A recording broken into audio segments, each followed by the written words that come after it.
All right, so welcome to session 4 of our Astro Health series. We have just one left in August. This evening, we're going to focus on aspects and aspect patterns and how they impact health. Okay. My goal with this is to try to explain and help you understand how we have, the astrological relationships and their effects on health and well-being, and kind of give you a deeper insight into how astrology influences and how the cosmics are kind of, the factors are influencing our health. All right. But before we begin, because this is a health one, I have to read my disclaimer. All right. So let me read this to you all. The content provided in this astrology presentation, including all textual material and chart interpretations, is for educational and entertainment purposes only, and is not intended to serve as a substitute for professional medical advice, diagnosis, or treatment. I am not a medical practitioner, and I do not offer medical advice or health services. The information discussed during this session should not be taken as medical guidance or applied as a medical solution to any health issue. Participants are encouraged to consult with qualified health professionals regarding any personal health concerns or conditions. Any reliance on the information provided in this session is strictly at your own risk. I do not guarantee the accuracy or efficacy of astrological interpretations in predicting or resolving any health-related issue. By participating in this session, you acknowledge and agree that the session facilitator and organizer are not liable for any direct, indirect, incidental, consequential, or any other damages arising out of or related to your use of or inability to use the information or strategies discussed. Participation in this presentation does not establish a professional-client relationship of any kind between the facilitator and the participant. All astrological counseling provided during this session is intended to support self-awareness and personal growth, not to provide health or medical solutions. Okay, we've gotten past that point. One more time, I'm going to put the slides out there.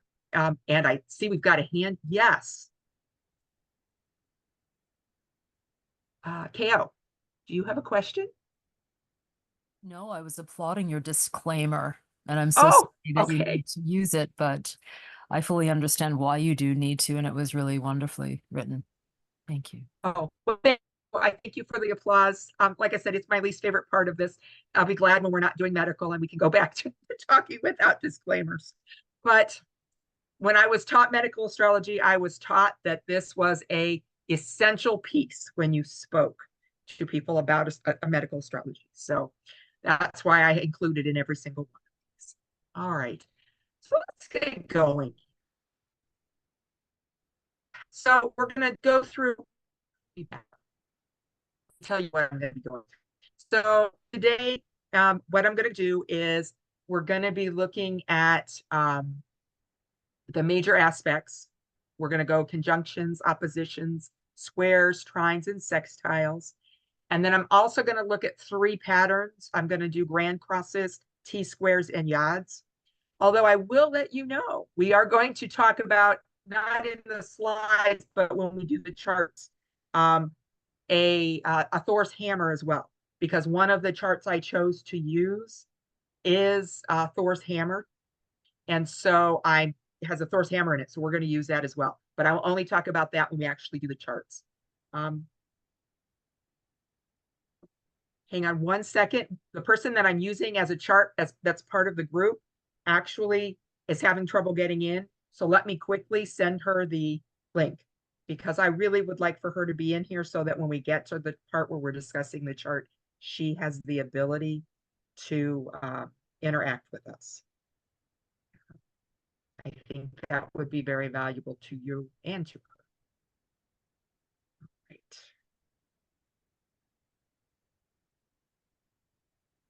Okay. All right. Now, she's got the link so she can come in and join us. It's Catherine. We've been working with her chart from the very beginning, and I've just added her as a work through. And so I'm glad that she's able to join us. Okay, back to the focus. All right, so like I said, we're going to be looking at grand crosses, T-squares, yods, and Thor's hammer. And what I'm going to do with these is I'm going to go through these aspects and these patterns and give you some idea of how they appear and some ways that you can work with them. My whole point with all this has been to work with this in a holistic manner so that you can utilize them with your charts, to kind of bring about better physical and mental well-being. So we're going to go through that as we go through our slides. All right. So we're starting with the conjunction. Okay. And because I don't know the astrological knowledge of those that are here, I will give a brief understanding of what a conjunction is in astrology before I start talking about it in the form of health. All right. So a conjunction occurs whenever you have two or more planets that align within a close degree of each other in the zodiac. All right. And they're going to merge their energies into a really potent fusion.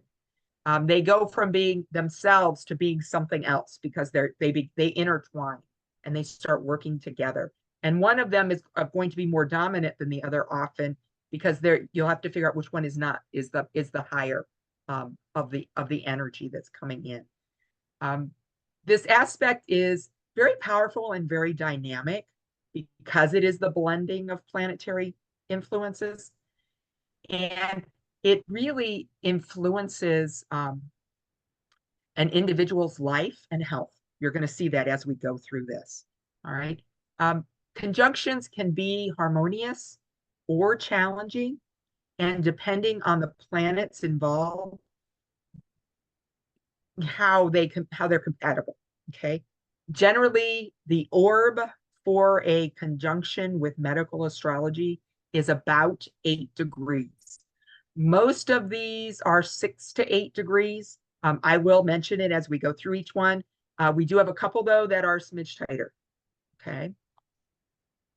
All right. So when we look at the health implications of conjunctions, all right, like I said, when you think about a conjunction, think of it as intensifying. It's intensifying the combined energy of the planets that are involved. Okay.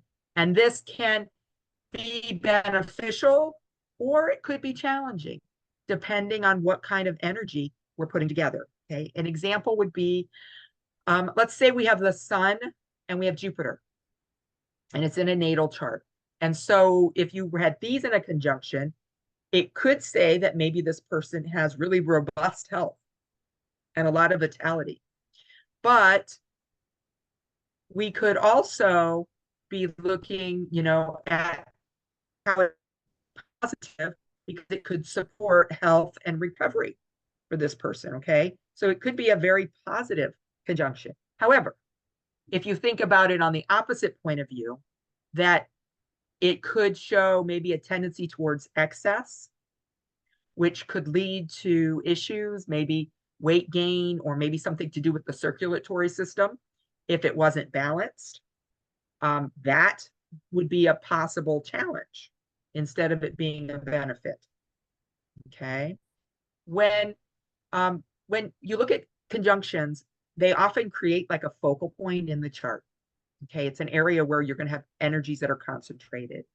And so these focal points usually indicate parts of the body or aspects of health that may require attention or signify some kind of inherent strength. Okay. So another example would be, let's see, we've got a conjunction with Mars.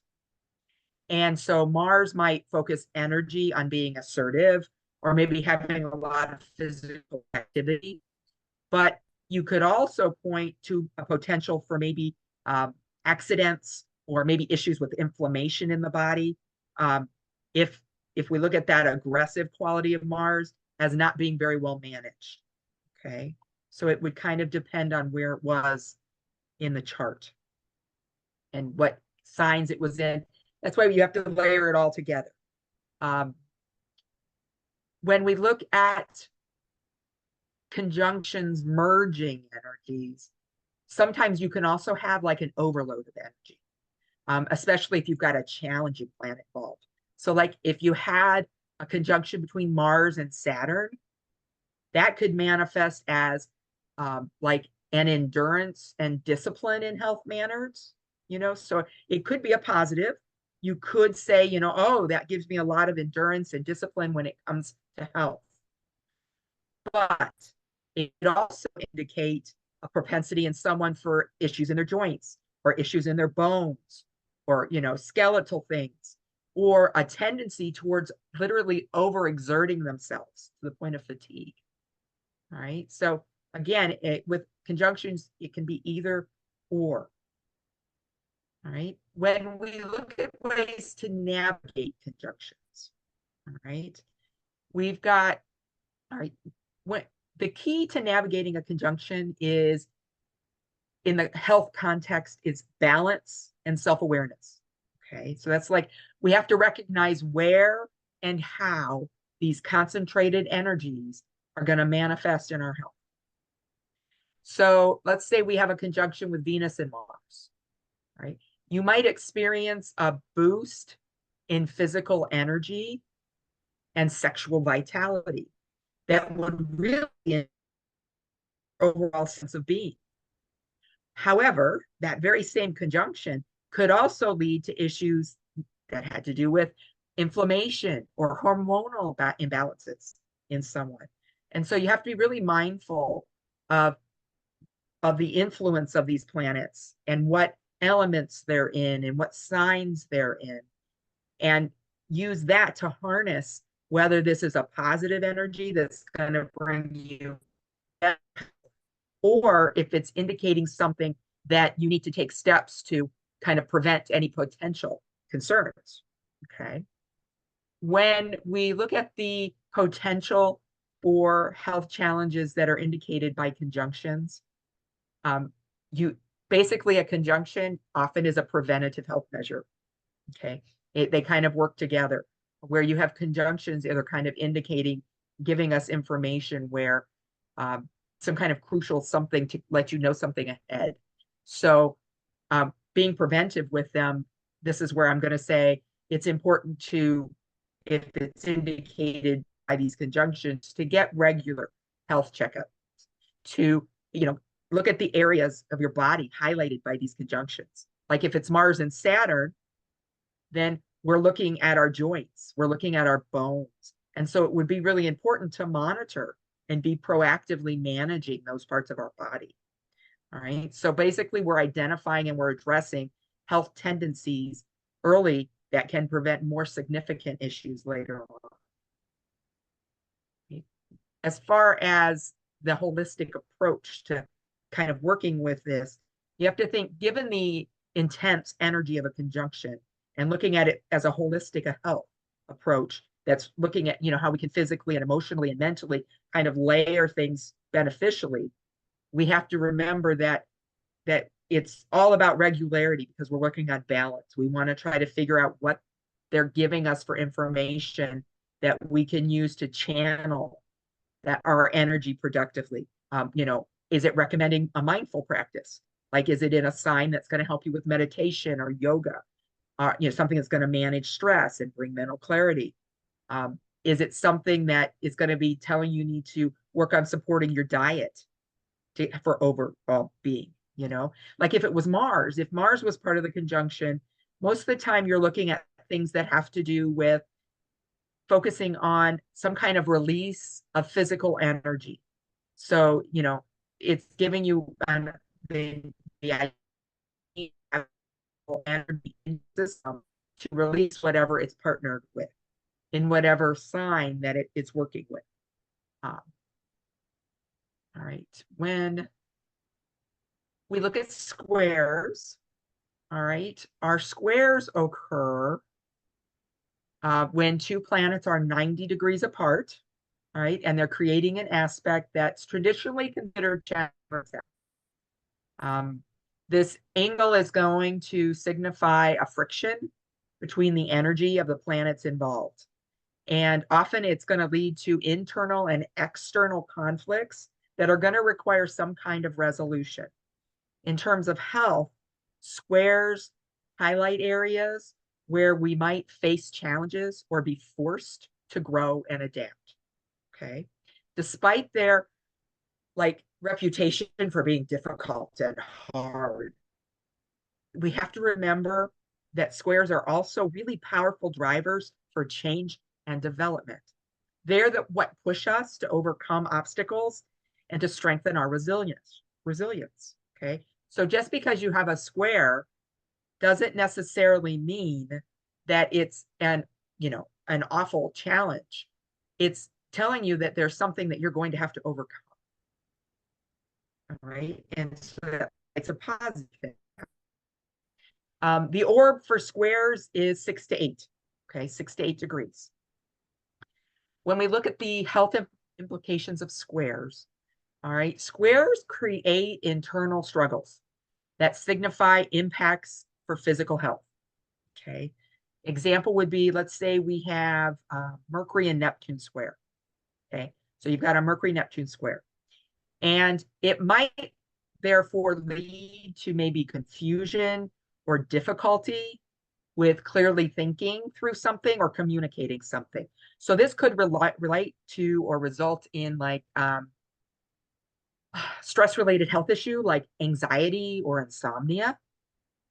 For someone with an aspect that was a square with Mercury and Neptune, it could they could find themselves frequently maybe overwhelmed by information that kind of creates a mental fatigue in them or might create some kind of sleep disturbance.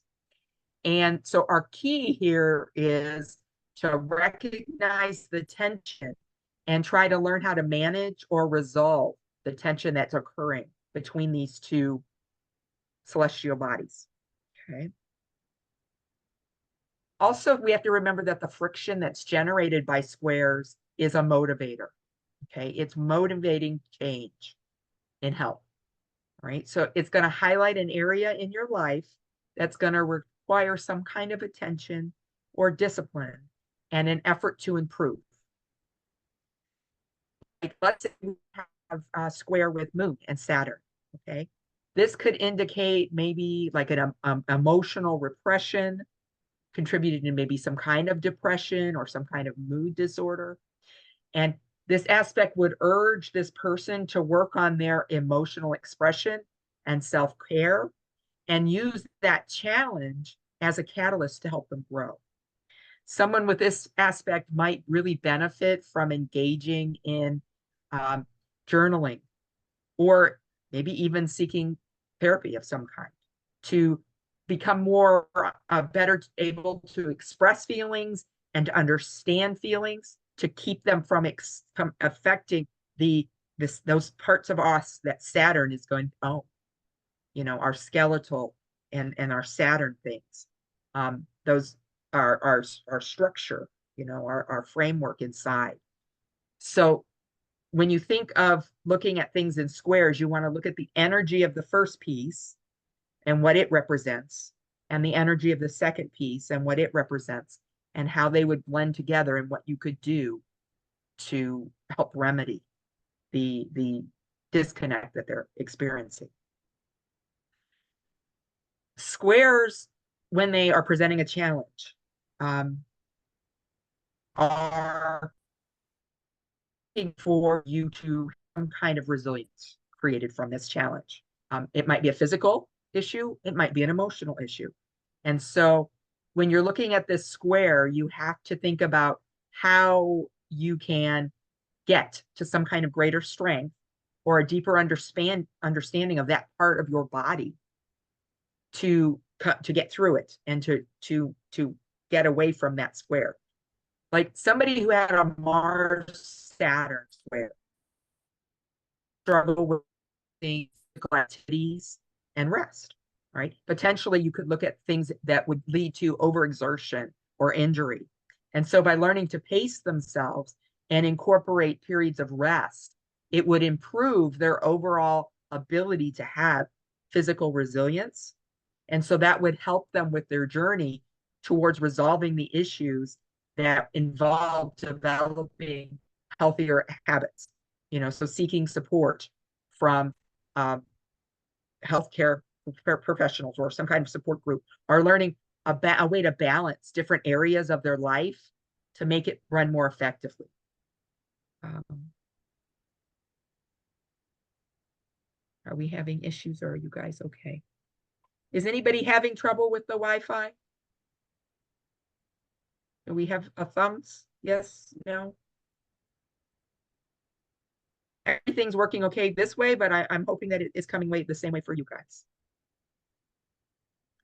Okay, we've got a good. Okay, good. All right. Good. Okay. All right. All right.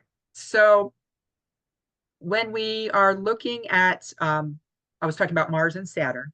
So basically, like I said, you're looking to try to figure out how to get those two areas to, when you're posed with some kind of difficulty with a square, you're looking at a way to somehow enhance their connection so that they work more smoothly together. Okay. Okay. All right. All right. So navigating squares to get through them. All right. The first thing is we have to recognize that the area of tension and challenge indicated by the square in your chart is going to be your first step you have to addressing them. Okay. So if you have a square between Mars and Saturn, we were using that this last time, you could experience some kind of frustration or feeling of being blocked or restricted in something, right? And so this could lead to some kind of stress-related health issue, maybe a high blood pressure or some kind of muscle tension scenario.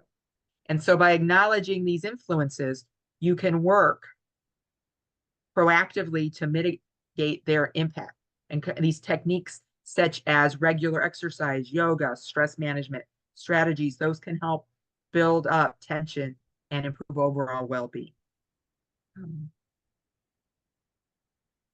Yes, I will share the notes again for anybody who missed. Sarah, I see a hand. Were you answering the question about hearing, or do you have a question?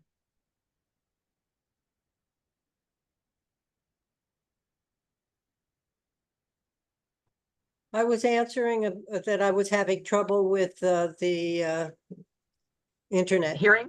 Oh, okay. Okay. You come in and out. It comes in and out. Okay. Yes. Oh, I'm sorry. That's okay.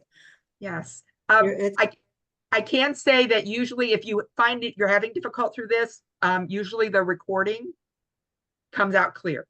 So okay. if there's a piece you missed, you can always go back and look at the video. Okay, thank you. Yes, yes.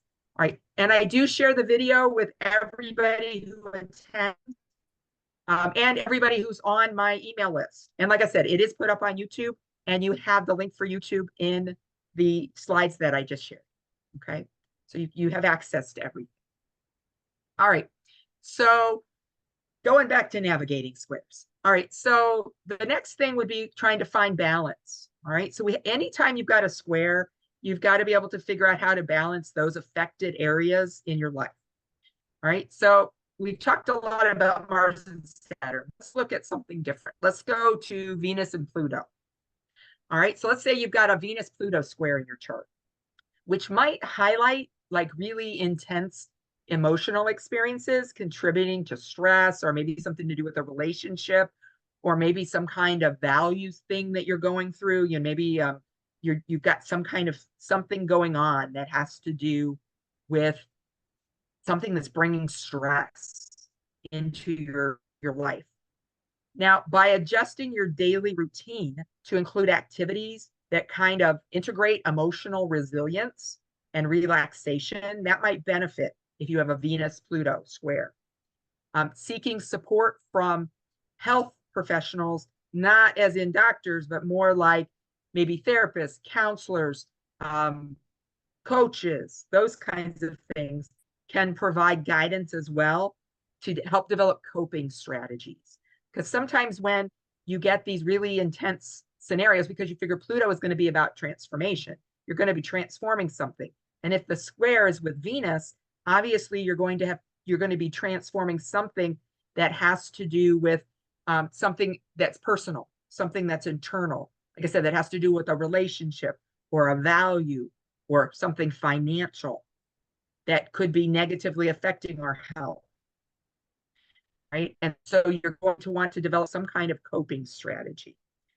Some things that might be coping strategies would be maybe some kind of meditation, or finding a creative outlet. Find something you love to do that makes you not think so much about that whatever is that stress that's indicated. Something that can give you a way to think about, maybe work through some of that stress, to eliminate some of that stress. Nature walking might help. Again, we have to look at the elemental in what's going on elementally in your square and your zodiac, to figure out exactly where you want to hone in. All right. When we're looking at adaptive strategies, you want to, when you've got a square, we're going to assume that we've got some kind of significant improvement in health that we need to make.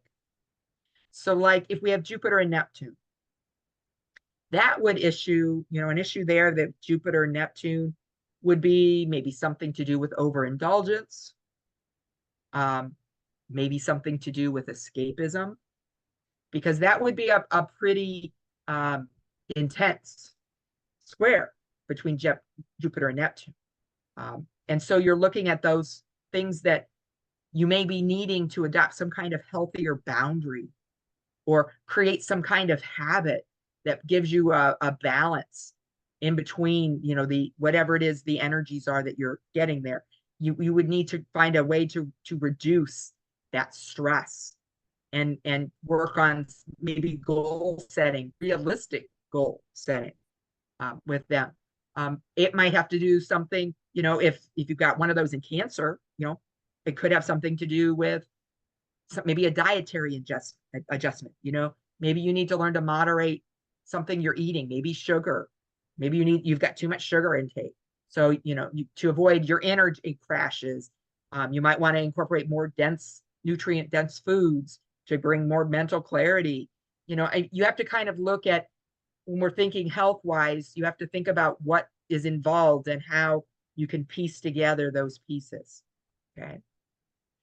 When we're looking at challenges presented by squares, and we're looking at opportunities, okay, we need to think about them in a way where, let's take Mercury and Uranus. Okay. So let's say you might experience a sudden change in the way you think about something, the way you're communicating with people, and it overwhelms you. Okay. That would be you needing to embrace this challenge to be more adaptable and to be more innovative in thinking about how you're doing things. And so you might start engaging in practices that build your mental flexibility, your mental resilience,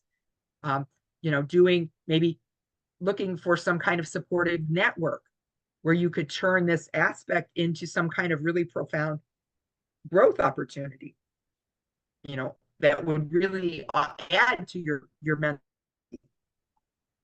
Okay. No matter what the square is, when we're looking at squares, you're looking at a catalyst. All right. It's always going to be a prompt to evolve and strengthen something. All right. So you have to always approach these with awareness and the willingness to adapt, because you're going to have to adapt. If you've got a square, you have to find a way to adapt. You have to figure out how to harness the transformative energy that's coming from those two planets to improve your overall health in that scenario. Okay. Oppositions. All right. So when we look at oppositions, you're looking at two planets that are 180 degrees apart. So they're going to be across from each other in the zodiac wheel. And going to be create a relationship that is usually characterized by some kind of polarity, maybe some tension, definitely the potential to have really significant growth by trying to figure out how to balance these opposing forces, right? When we look at them in the terms of health, these oppositions are going to highlight areas where balance and integration are going to be needed. All right. So they're going to often manifest as a conflict where you have two areas of your life, or maybe two internal dilemmas that have different implications for well-being. And you're going to have to figure out how to integrate them and how to get them to, in some way or another, develop a relationship with one another. The order of oppositions is 8 degrees. Okay. So when we look at the health implications of oppositions, like I said, are usually a tug of war scenario between either some kind of different kind of need or a different desire. You're looking at something that's opposing. All right. And so, like, let's say we've got the sun and the moon. All right. Let's say that you've got somebody that is born with a full moon. So you've got that opposition between the sun and the moon in that natal chart.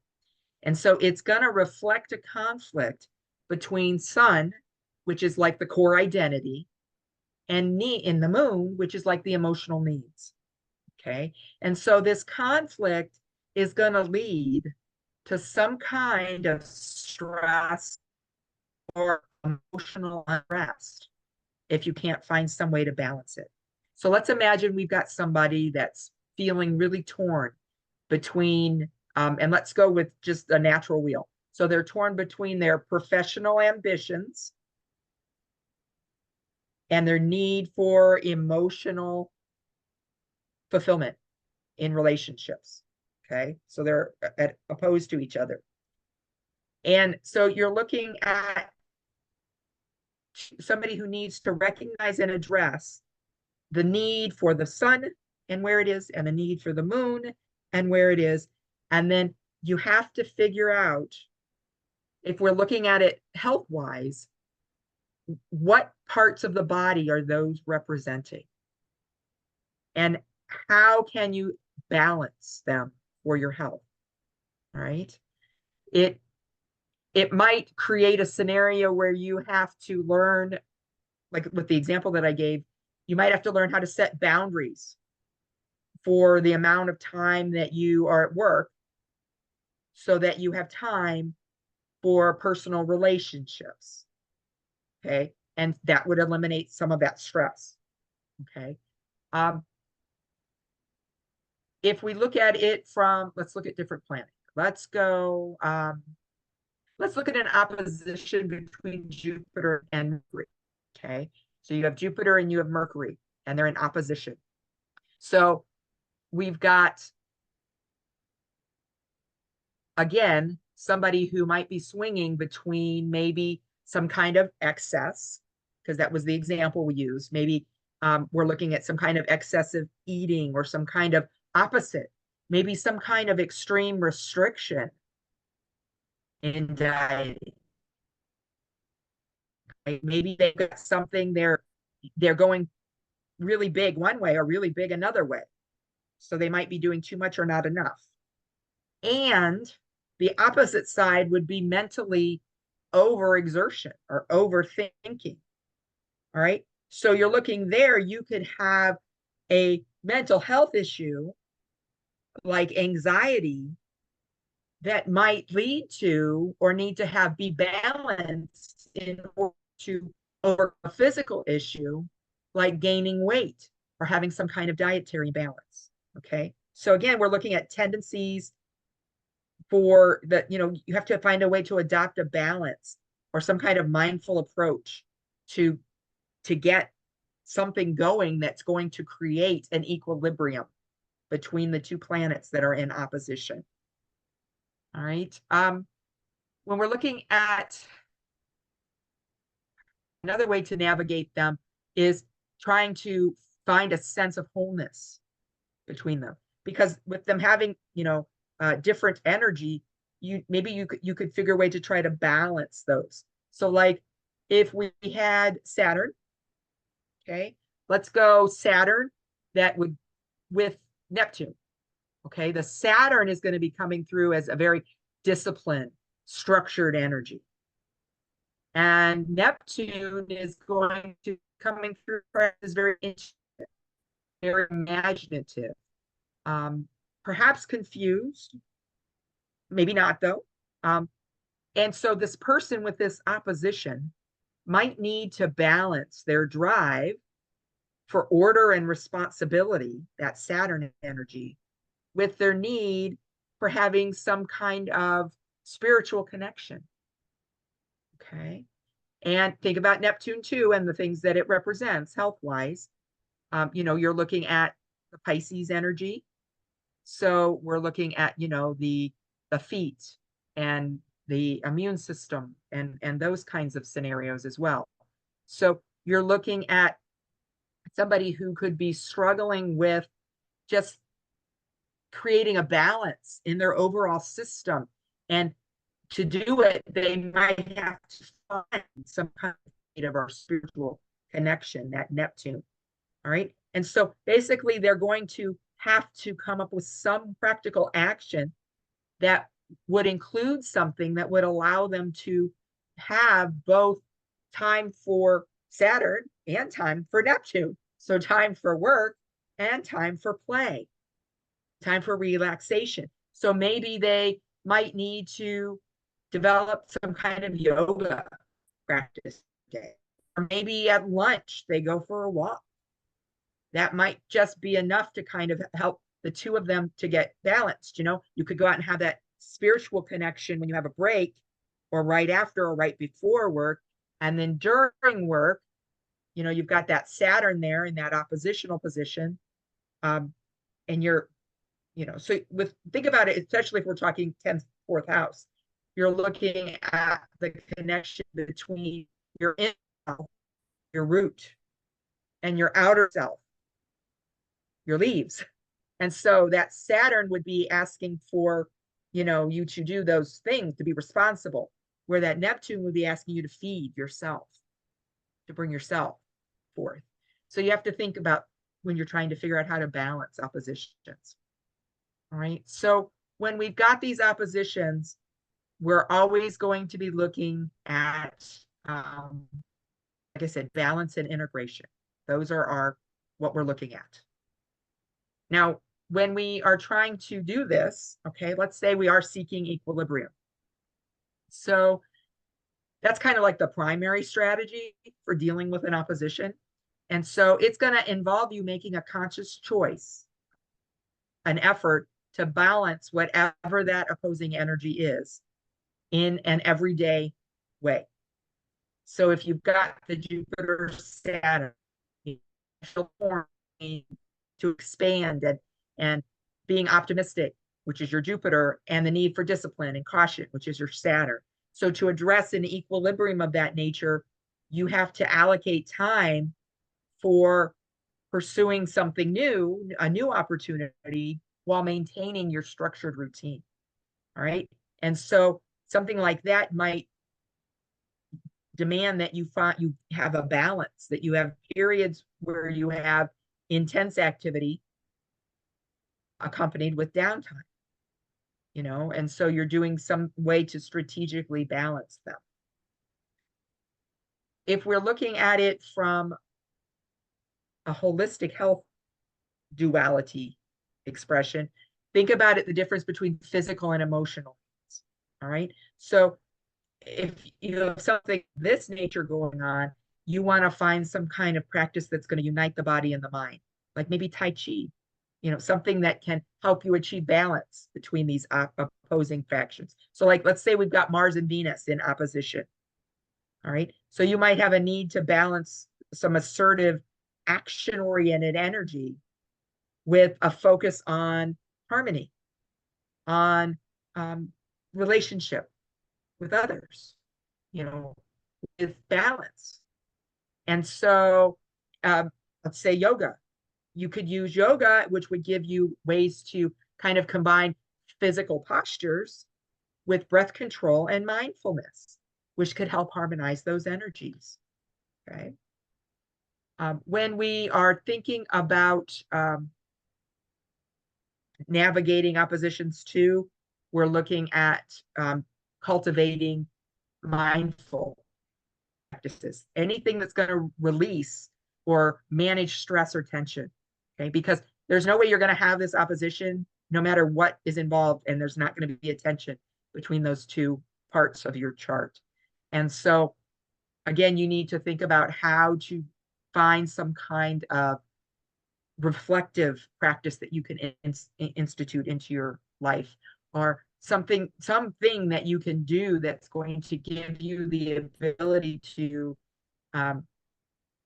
record or review your experiences and your feelings to help you identify patterns and develop strategies in how to integrate these energies more harmoniously in your life. Okay.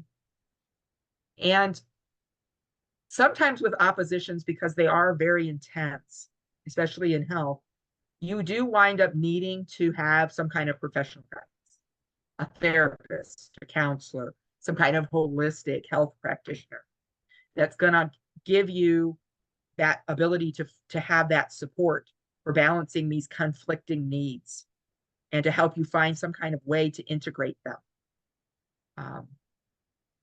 That Saturn-Neptune scenario, you've got discipline and escapism. So, a therapist could help someone in that scenario develop some kind of coping strategy to maintain structure without resorting to those avoidance behaviors. All right. If you were looking at maybe like somebody who did Reiki or acupuncture, they could help you find a way to balance, the desire for discipline and the desire for escape. So find some way to balance that for you and your bodies. Okay. So basically with oppositions, you've got an opportunity to grow that's highlighted by an imbalance. Okay. It's two opposing forces that need to find some way to integrate together. All right. Now we're going to look at things that are a smidge more happy. I did the challenging ones first. All right, trines. The flow in a trine is usually very harmonious and benefic. In astrology, it is when you have two planets and they are 120 degrees apart.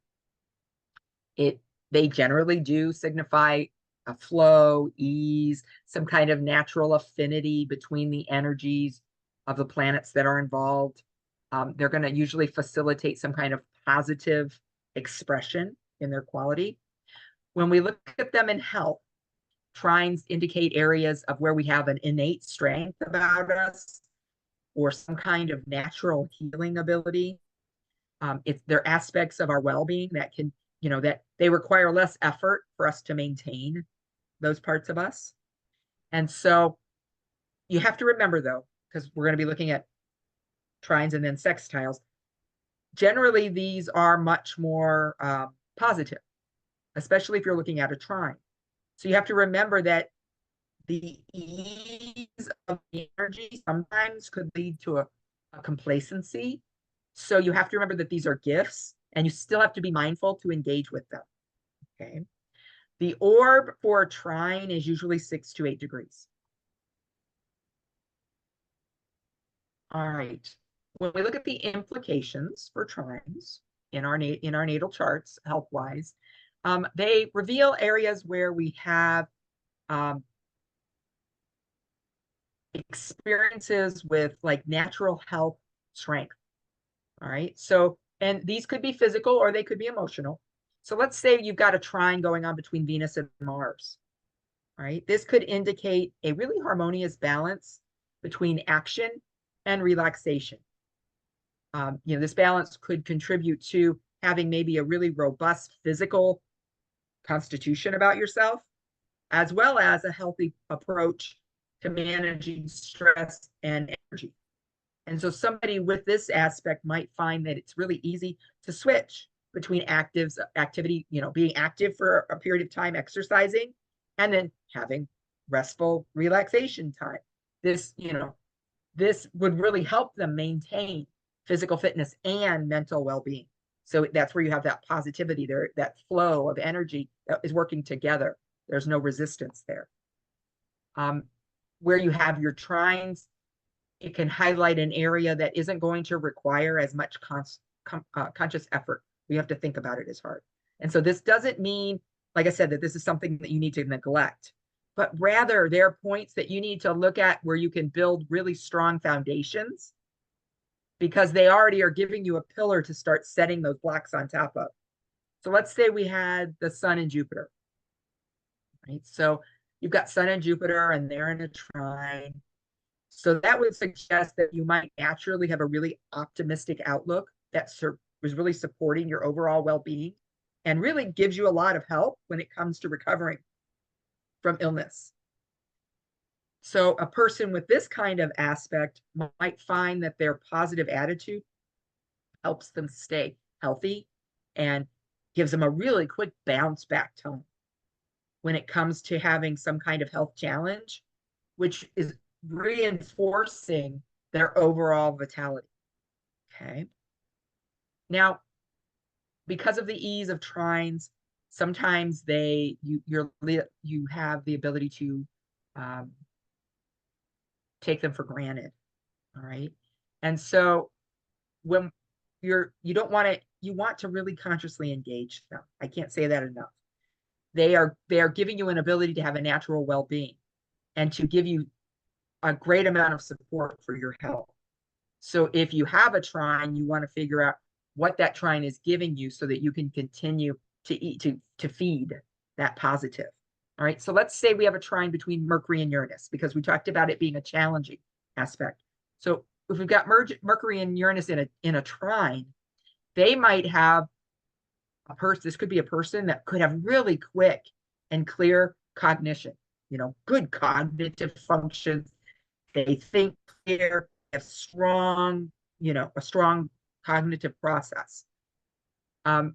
However, they need to remember to be constant with their mental exercise, continue thinking, continue learning, continue reading, continue the things that are going to maintain this healthy mind activity.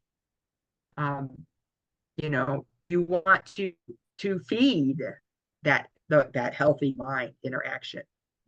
Make sure you are doing the things that you have to do to balance those areas to give you the long-term health and well-being in the areas of communication and in brain health and in nerves and such forth. All right. So our trines require conscious engagement to harness them. Right? Are they going to give you something if you don't pay any attention to them? Yeah. But you're not going to get any more out of them. You're not going to be developing them. They're just going to be that positive thing, that thing that you generally don't have any trouble with. All right. So if we're trying to navigate trines, all right, in this case, we're trying to build up things. So you want to identify the area of health that's indicated by your trine. And that is going to be a zone of strength. And so you're going to use these strengths to address challenge areas. Okay. So let's say we've got a Mercury-Jupiter trine. And so that suggests we've got really strong mental health. So we can leverage this resilience when it comes to working on physical health challenge. All right. Because you're going to have a natural mental clarity and optimism that's going to give you the ability to stay motivated and positive when you're adopting some kind of new fitness routine or some kind of dietary change. Okay. And let's think about them as far as actually engaging with them consciously. Okay. Consciously engaging with them. All right. So this could mean like if you're developing some kind of fitness routine, that aligns with your natural strength.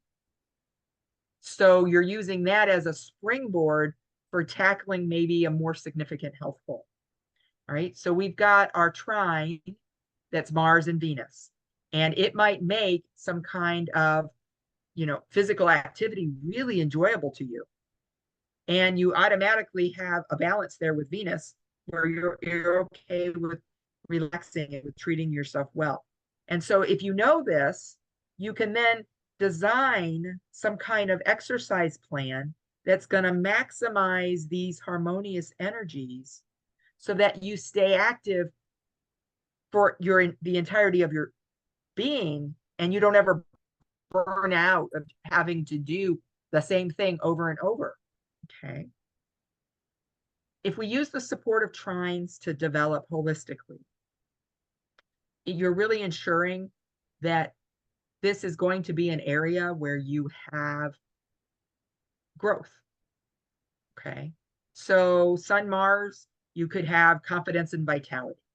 All right. So you could use that energy to motivate improvements in other places like diet, again, mental health.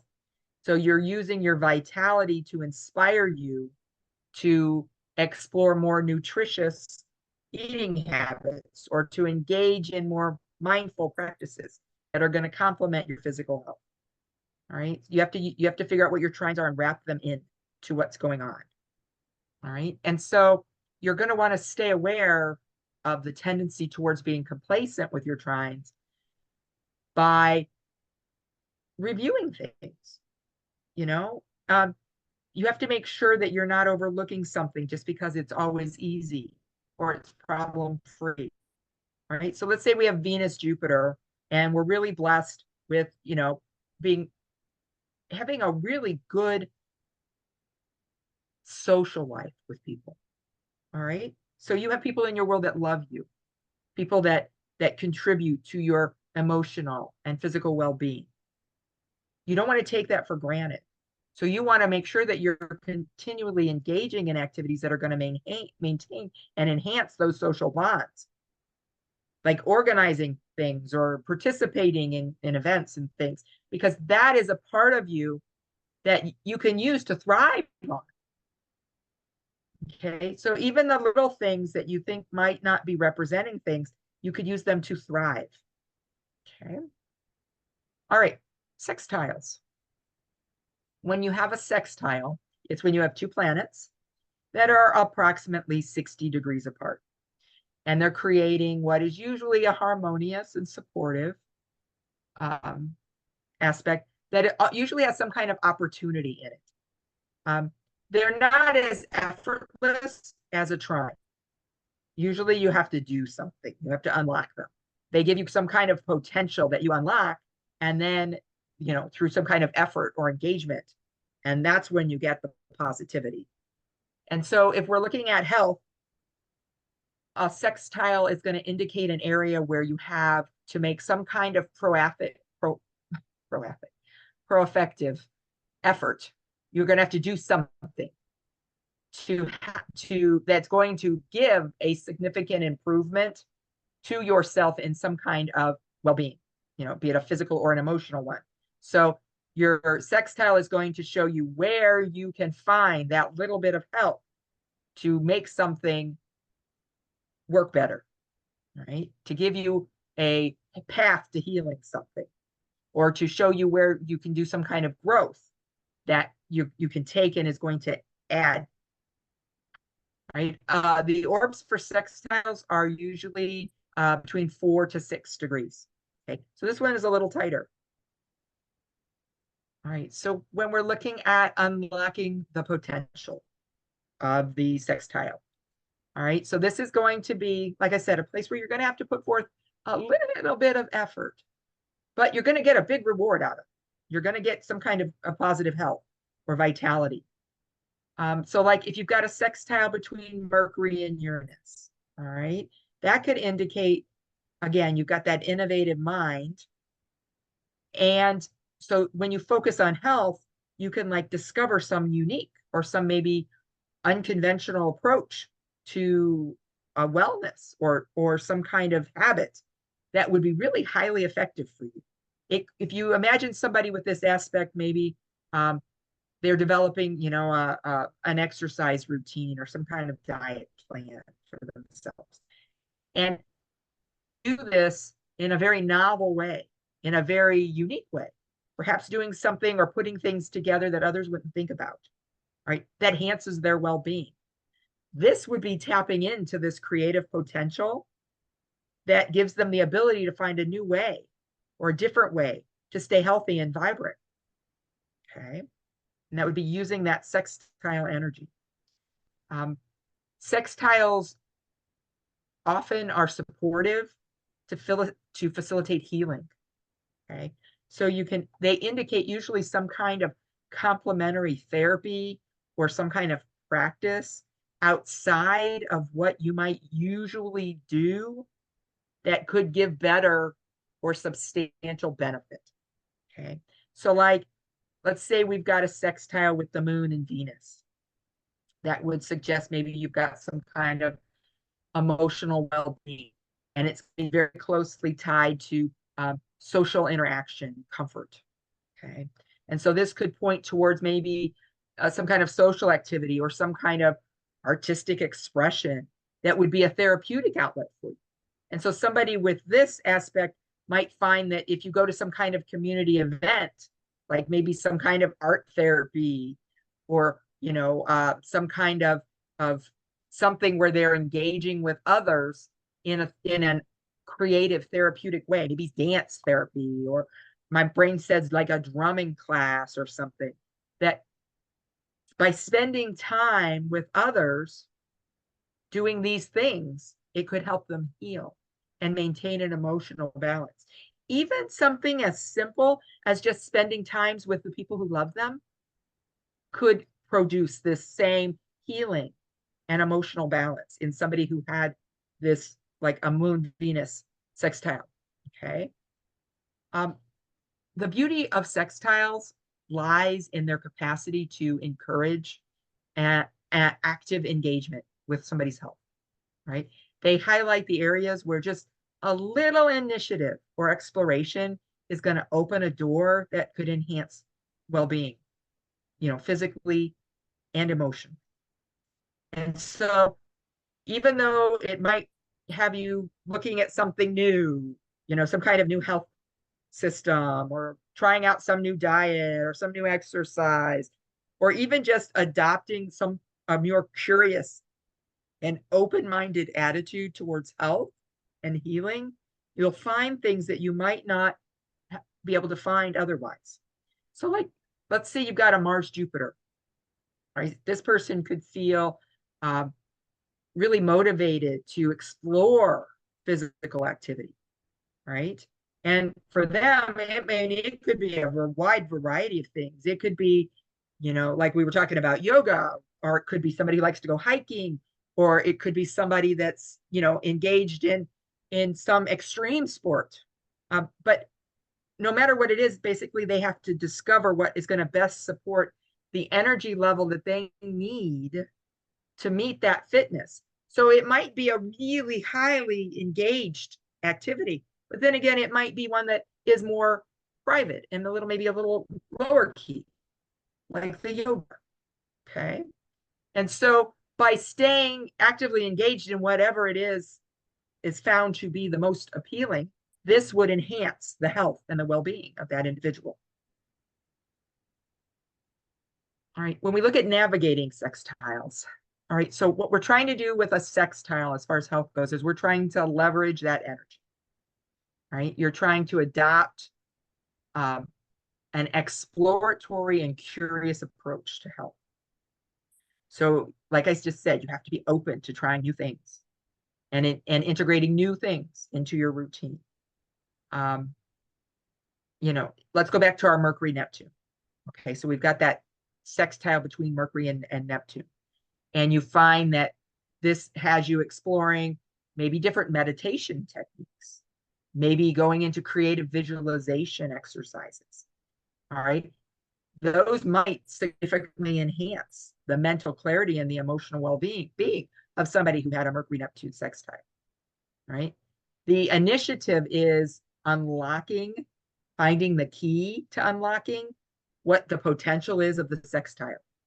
So you have to not be afraid to step out beyond the comfort zone and experiment to figure out what that sextile has that you can open up and reveal, right? Usually a sextile is going to suggest a complementary practice, right? It's going to be something that you can integrate. That's going to provide a help support for in some scenario. So let's say we have the sextile Venus Saturn, right? That would be like combining, let's put that like that artistic expression or that Venus energy with some kind of structured physical activity. So like a Venus Saturn sextile might have you going to Pilates, something that might be what you need to have that balance and the artistic expression, blended together. It's a blending of two complementary things that are going to bring about that holistic improvement in health. When we look at sextiles, they need to, what's the word I'm looking for? Sextiles are like trines. They want you to be proactive. All right. They are not something you can just assume. You have to work with them. All right. You have to stay informed about what's going on with you. If you have a minor issue, you might be able to harness this sextile energy and avoid it becoming a significant one. Okay. So you have to remember that as you're going through. When you're looking at sextiles, they're going to offer these opportunities to have a balancing effort with the natural flow of your life with some kind of benefit that you can maximize.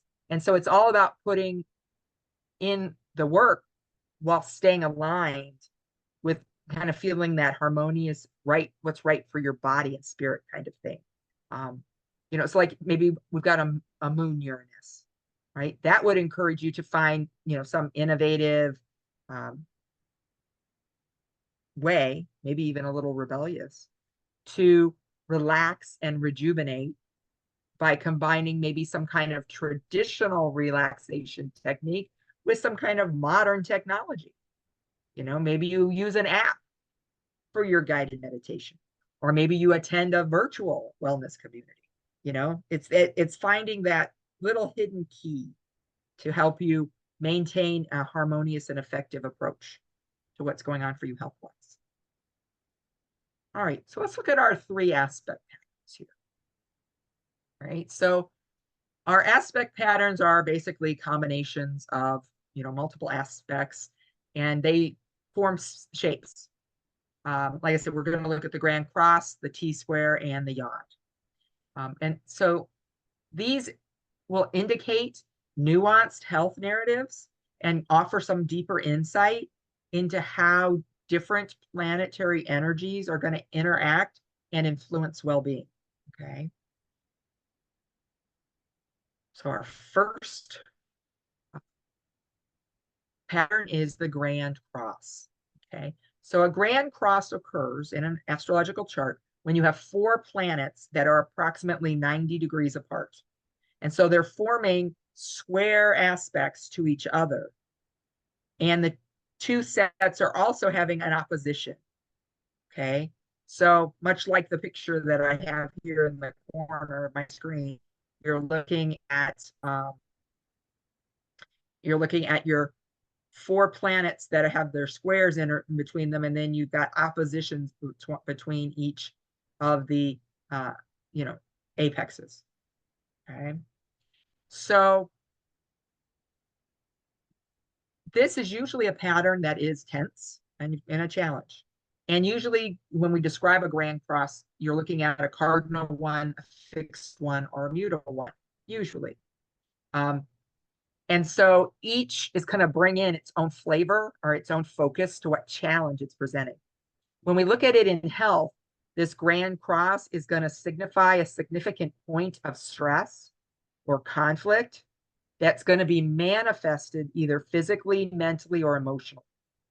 And it's going to offer a really profound opportunity to have that growth and that transformation through some kind of adversity, right? And the orb for a grand cross is about 6 to 8 degrees. Okay? So when we're looking at the grand cross, the implications are going to be, you're going to have a grand cross is going to highlight an area of life that you have that's experiencing some kind of tension. And they're going to be experiencing it simultaneously, which is usually going to lead to some kind of stress related health issue. Like if you've got a cardinal grand cross, that might indicate stress that's coming from some kind of new beginning or some kind of significant change that's going to impact health by causing like maybe high blood pressure or anxiety. And so imagine someone who perhaps like is starting a new job, or maybe they're moving to a new place, or they're beginning a new relationship all at once. So they aren't just doing one of those, they're doing them all at the same time. And so this simultaneous pressure from these various life changes is going to become overwhelming. And it's going to necessitate an active stress management technique. So you're going to have to pull in some kind of technique, be it a mindfulness thing or an exercise, or maybe adding in rest, something you're going to have to put into the mix to mitigate the physical effects of the stress that is occurring in this grand cross. Okay. And despite the challenge that is represented by grand crosses, like I said, they're acting as catalysts. They're putting into motion a change. They're demanding some kind of personal evolution. So they're going to force you to confront an issue head on. And they're going to lead to this significant lifestyle change or some kind of shift in perspective that is ultimately going to benefit your health. Okay. Let's say you've got a persistent pressure of a fixed grand cross, and it might push someone to finally addressing some long-standing health issue, right? So this could involve maybe adapting some kind of transformative approach to a daily habit. Like maybe they're committing to a new diet, or maybe they're incorporating a new physical activity, or maybe they're quitting some kind of harmful behavior like smoking. Okay. So you've got this intense energy of this grand cross that's encouraging someone to break free from something that is stagnant for them and to embrace some kind of healthier routine. Okay. So you've got an internal and an external conflict that is usually signified by a grand cross. All right. And they're testing like this ultimate strength and psychological resilience. Okay. And so you're navigating these challenges to find the deeper understanding of what your personal limit is or what your personal capacity is. And it's encouraging all the while to develop a coping strategy, one that's going to support you mentally and physically. All right. So let's say we've got somebody that's dealing with a pressure of a grand cross, and they might develop this effective stress management technique. Maybe they start going to cognitive behavioral therapy, or maybe they start journaling. They never have before, but they start journaling and writing everything down. Or maybe they've never meditated a day in their life, and they decide they're going to do everything in their ability to start meditating every day. All right. So any of these strategies, or all of them, would help build resilience, which is going to enable that individual to better handle the future stress and maintain an overall well-being. Okay. So whatever the grand cross is showing in an astrological chart, while presenting like this challenge, it's going to always offer the opportunity for growth, always. All right.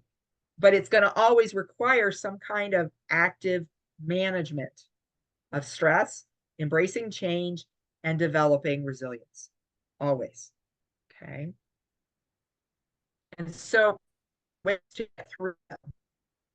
All right. So, when you've got a Grand Cross, there's going to be, and it's usually an intense stress potential. All right. And so you're going to have to adopt some kind of holistic stress management strategy. It's going to be crucial. And like I said, it might include a physical activity. It might include a mindful practice, or it might ensure simply rest and relaxation. But you're trying to figure out how to counterbalance the pressure that you're going to experience from the situation. So, you might incorporate, like I said, yoga or Tai Chi, something into your routine that is going to help that stress management, which would be combining physical with mental. All right. So with that, you're hitting two of your pieces. You're offering yourself a physical activity and a mindfulness practice. All right. And so if you would additionally say in that same scenario, set a little time for maybe some meditation or some deep breathing, that's going to give you the mental relief and the balance of well-being, right? And all of that is probably going to bring about the third piece, the rest and relaxation, by helping you find some joy and relaxation, and perhaps maybe you start prioritizing sleep so you get more sleep, or maybe you start spending more time in nature, or maybe you love to read, and so you put a little piece of your day every day where you sit down and you read. So you're holistically managing the stress that's created by the Grand Cross effect. All right. As I said with squares and oppositions, that it is no difference when you mix them all together in a Grand Cross. Sometimes the feeling of being overwhelmed is beyond what anyone can deal with as an individual. And so they have to look forth to healthcare professionals, therapists, supportive communities, holistic therapists, things of that nature. That you have to go out to an external guidance that's going to offer perspective and offer coping strategy to manage this health implication for this configuration that you've got going on. All right. So you might have to work with a therapist that's going to give you these, strategies to navigate your emotional and psychological distress that was developed by the Grand Cross. You might be able to join some kind of group or online community where you get to share and you get to talk and you gain insight from other people who are facing similar challenges that you get benefit from. With a Grand Cross, it's going to be indicating areas of life where you're going to feel stuck or conflicted.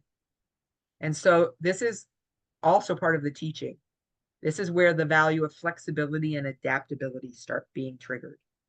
And so you have to, again, be open to the change and be willing to adjust your approach to health and wellness to be able to find that key to navigating that challenge that's being presented to you. Okay, so let's say you go on a diet, and you pick a diet regime, and no matter what you do, it doesn't give you any of the desired results that you have. So you have to be willing to try something new or to alter your routine in some way. That flexibility might also include shifting your mindset to accept or work through challenges rather than resisting them. Fostering that resilience, that adaptability when you've got some kind of adversity. The other thing you have to remember is trying to address all of a Grand Cross at one time is usually too daunting and counterproductive. Okay. When you have a Grand Cross in your chart, especially if it's triggering health and emotional issues, you have to focus on one area at a time. And you make an incremental change in one place and you celebrate your small victory. And then that can make the challenge more manageable. And then you start making some meaningful progress. Okay. So if you're dealing with physical and emotional stressors all at the same time that are developed from a grand cross, you have to start by addressing whatever the most immediate concern is. It might be that you establish an exercise routine to boost your physical health. Then again, maybe you need to have more stability in that area. Maybe that's where you have some stability and exercise, but maybe you need to work on the mind first. Maybe you need to work on that emotional well-being first. So dig in there first. But wherever you start, you have to recognize and celebrate the achievement, no matter how small, for whatever you have, so that you feel that sense of accomplishment. Because when you're working with a grand cross, you've got a huge section of your chart here that is not long. It's presenting all kinds of life challenges. And so you have to go directly into the process and figure out what is the most daunting, and then go through the process, work with that one, and then work with the next one, and then work with the next one.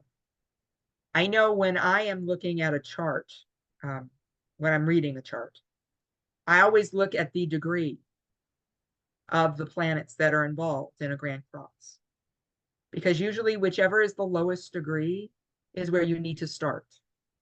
If you don't know where to start, that's the best place to start.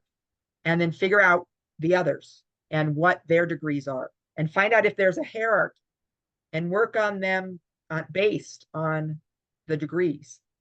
And that usually is a good way to kind of go about, going about and facing and making those, staying actively working through this tension and leveraging the lessons that they're bringing, so that you can get out of it stronger and more resilient and better equipped. Okay. All right. T-square.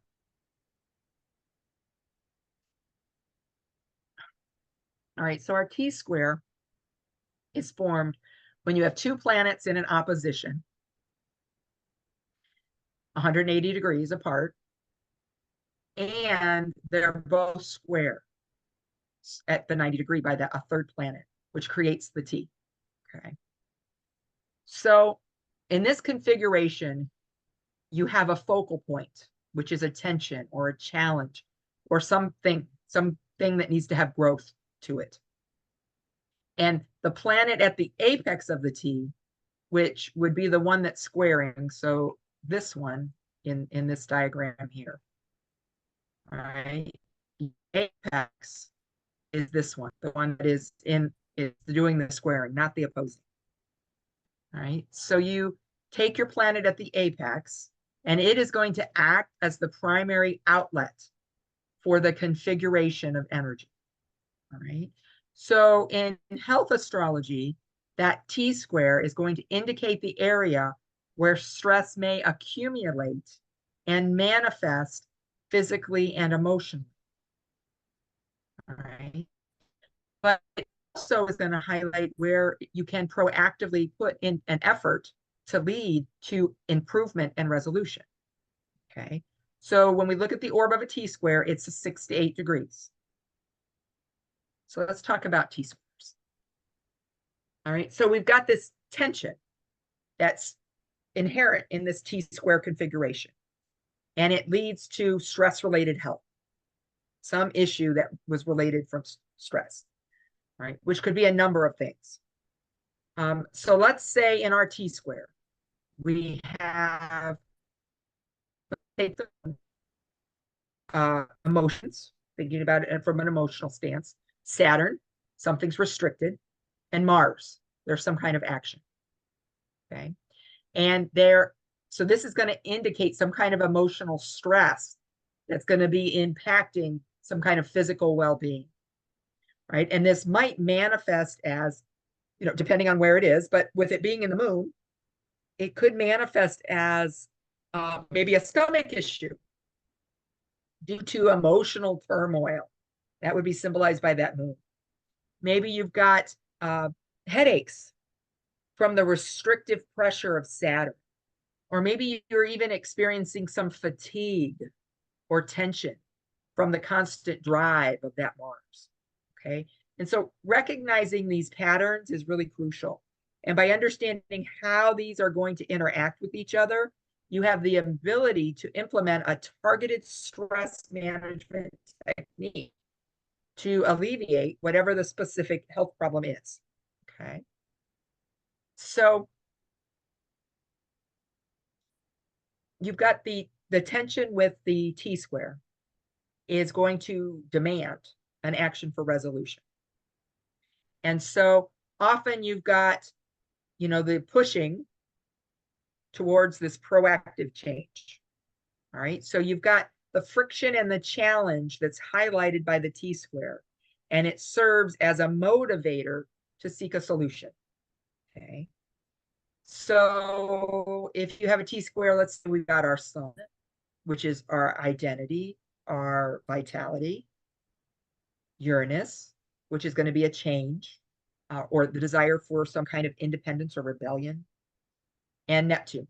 You've got some kind of illusion, delusion, something that it has some confusing aspect to it.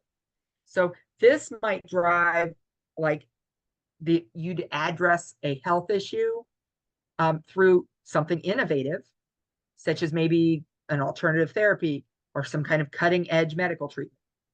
This could turn a potential health crisis into an opportunity for growth and improvement, which would lead to a healthier lifestyle and a more effective, health management kind of strategy. All right. If we look at the psychological component of a T square, which is that tension, it's going to foster a determination, okay, a resilience. And so the process of confronting and working through a challenge, which is going to be signified by your T square, is going to strengthen mental and emotional fortitude. So let's say we've got a T square and we've got Mercury representing our communication, which is expansion, some kind of abundance. Pluto, a transformation, some kind of change is going to occur, right? And so it might push someone to develop maybe stronger communication skills, or maybe a deeper understanding of how their mental processes work. This could engage somebody in maybe going through some kind of therapy that might help them get through some really deep-seated issues that they have. Or maybe it might lead them to going into some kind of mindfulness practice like journaling or meditation or something that gives them more clarity or focus. Okay. So as a result, the individual is going to build more resilience to approach a health challenge by enhancing their capacity to handle with the stress, which is going to give them their overall well-being. Okay. So as we navigate these, all right, you have to identify the source of the stress that's going to be related to your T square and adopt a target to reduce that stress. Okay. So as you go through these, basically, pick out some more planets again. Okay, let's go back to Mercury, Jupiter, and Neptune.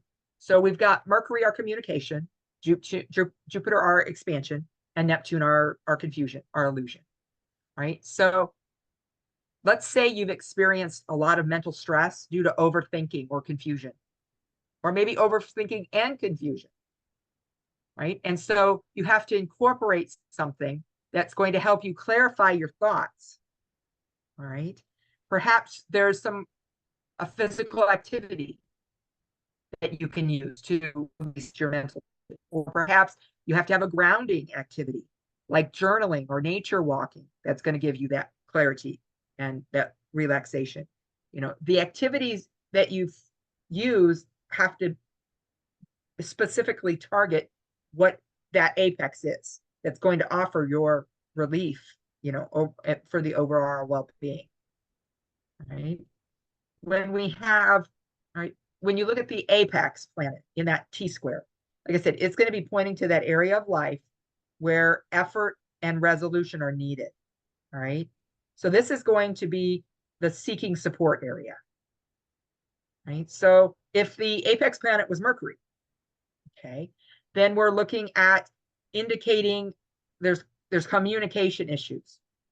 All right. So that means that perhaps you need some professional advice from a therapist or a counselor, somebody that's going to give you some strategies for communication or stress management. Perhaps you just need to find a supportive group or person who's going to offer you insights or share experiences with you that will help you manage and resolve that tension. Okay. The T square is always going to indicate an area in life that's right for change. And so by embracing whatever this need is to transform, it's going to give you an opening to adjust something, be it your health routines or your perspectives on health or the, the treatments that you use for health or the whatever it is that you've got going on that's going to offer you a health benefit. Okay. So let's say we've got Uranus, change, Venus, relationship, Mars, action, right? So that might highlight a need for changing in maybe relational dynamics or your self-care routine.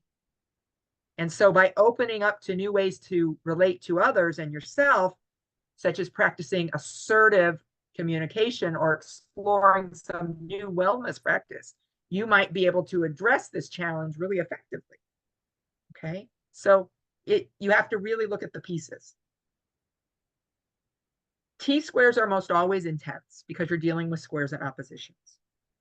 All right, so I'm going to say again, when you're dealing with these really challenging aspect patterns, if you try it, making small incremental improvements is going to benefit you. All right, you always want to set something achievable for your goal, and you always want to celebrate with whatever you do that makes that goal go through, because you have to maintain the motivation, because when you're dealing with this intense energy, you have to maintain a motivation when you're going through these challenges. Okay, so if you've got your T square with Jupiter expansion, Saturn discipline, all right, and Mars, let's make it a really not nice one. And you've got Mars there, action, all right, you might feel torn between overextending yourself and strict limitations. All right. And so if you set small, realistic goals for whatever health practice it is you're working on, and then acknowledging your achievement, that will help get that balance and that will help relieve the Mars. Okay. So you have to balance your pieces. All right, let's talk about a yod.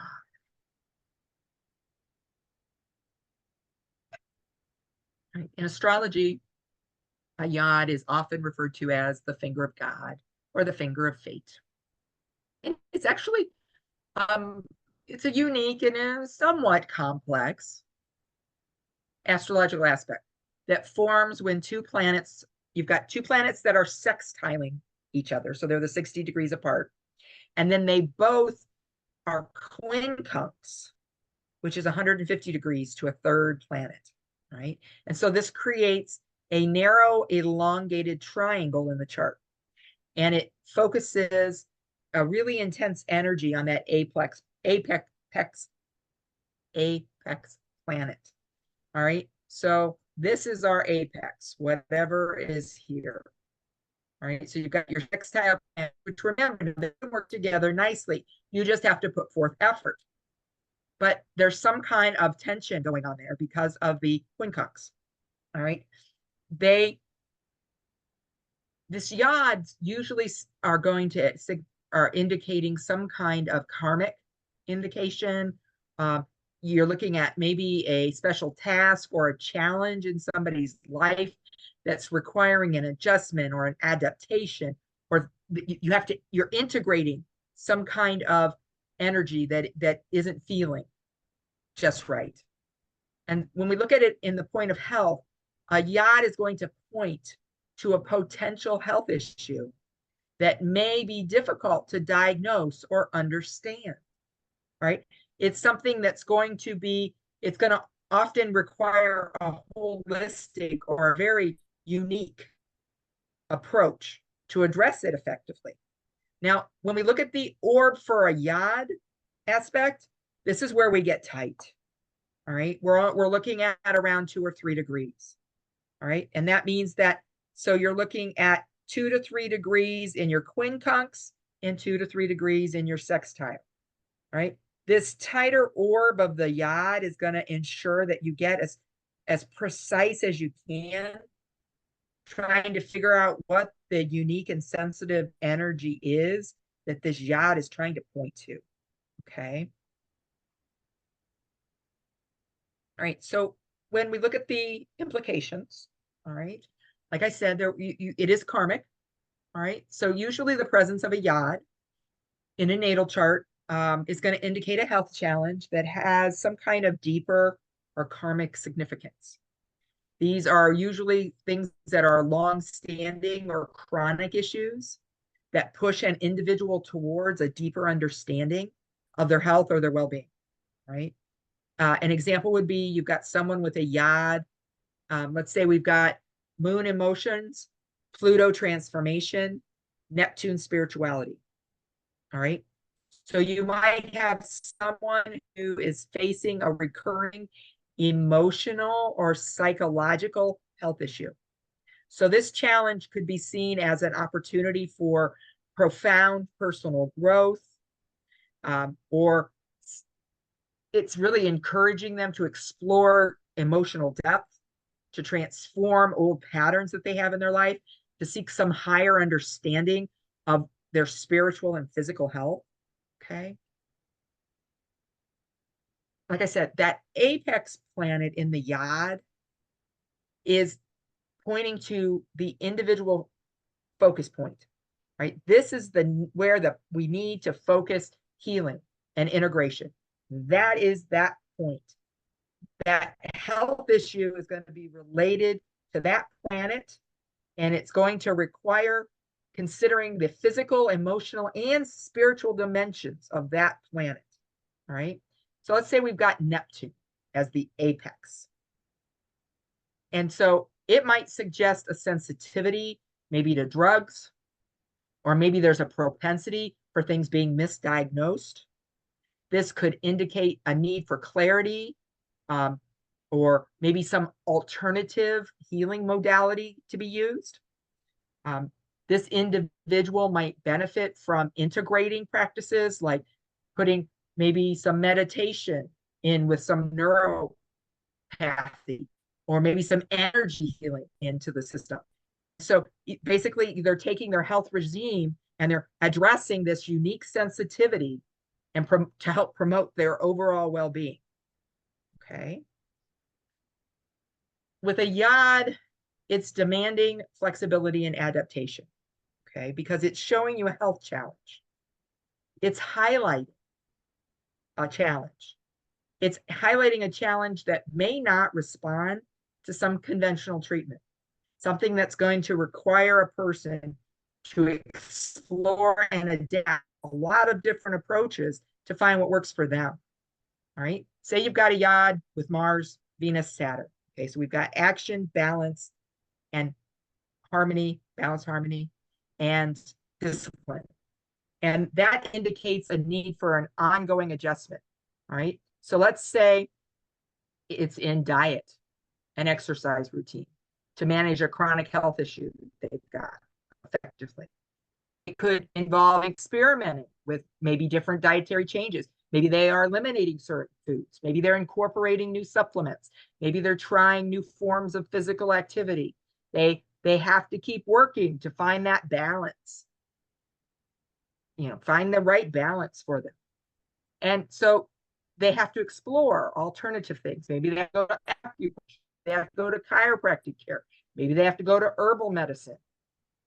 They have to find something to find the most effective path to find the healing, to find the way to heal that apex point. Okay. All right. when we look at kind of working our way through a yod, all right, you have to understand that whatever health issue you're addressing, if it's related to a yod, is going to be non-linear and exploratory. There is no direct path. All right. You're dealing with quincunxes. You're dealing with something that is tense and you don't quite understand. You know, you can't quite see it. You can't quite get it. You know, when I describe a quincunx, you know, when I'm teaching or when I'm working with someone, I always explain it as it's like you're in one room and somebody else is in another room. And maybe there's a door, or maybe there's a hallway, or maybe there's just a wall. And one person is talking and the other person is listening. They can't really hear. Maybe the person is muffled. Maybe you don't completely understand what they're saying. You can't see what's on their face, so you can't tell the emotion that's behind what they're saying. So you have a choice. You can either step out of that room you're in into the hallway so you're closer so you can hear better, or you can open the door so you can actually see what's going on. That's what it's like to embrace a yod. It's not going to be a straight path, and you're not going to get there without trying lots of things. All right. This path is going to require time and it's going to require patience. And you're going to have to stay open to learning and discovering what's promoting that health and that integration for you. All right. And you also have to understand that because of the complexity of a health challenge indicated by a yod, that you're going to have to blend healing modalities. It's almost impossible to get everything you need in one spot. And so you might have to have acupuncture to balance your flow. You might need herbal medications and herbal medicine to, you know, to support natural. You might need energy healing to clear blockages. You might need, you know, to have some kind of integrating medical practice that gets the whole body, mind, body, and spirit. You know, so you've got a lot of things that you're going to have to be working with. Right. As I said before, you want to pay special attention to whatever theme is associated with that apex, because that is the key to unlocking the karmic lesson and the healing potential in that planet. Okay, so our apex is Venus. You're going to focus on love, relationships. This, you know, could involve practices such as, you know, self-love rituals to enhance your self-esteem, maybe seeking a relationship counselor to improve your interpersonal dynamics, maybe incorporating some yoga or some aromatherapy to promote your sense of harmony and well-being. Lots of different methods. You can't get there one way. You have to balance things out, bring them all in when you've got a yod. All right. Basically, with yods, you have to have that flexibility. You have to cultivate flexibility in how you're approaching a health challenge. All right. It's a lesson that's going to unfold over time. And so, like I said, you have to be patient and all right. If you encounter an obstacle in your healing journey, be willing to try a different approach. Be willing to adjust your expectation. You know, when you're building resilience, it might involve some kind of developing a stronger network, or maintaining a positive mindset, or practicing more self-compassion when it's difficult. You know, whatever it is, it's signifying a unique and a profound health challenge. So you have to carry in those deeper meanings and lessons for that, you know, for that situation, for that kind of aspect. All right. I need to bring this all together for you now. So let's look at some charts. All right. And I'm so glad that we have Catherine with us, because she's my first example here. All right. And we're going to revisit her chart. We looked at her chart the first session when we talked about just what her sun and her moon and her ascendant meant. And then we talked about her last time and we brought her houses in. Now I want to bring in her aspects. She's got lots of them. Okay. She has a lot going on here. And so I want to bring out all the things that we have going on. Okay. So I'm going to start with her conjunctions.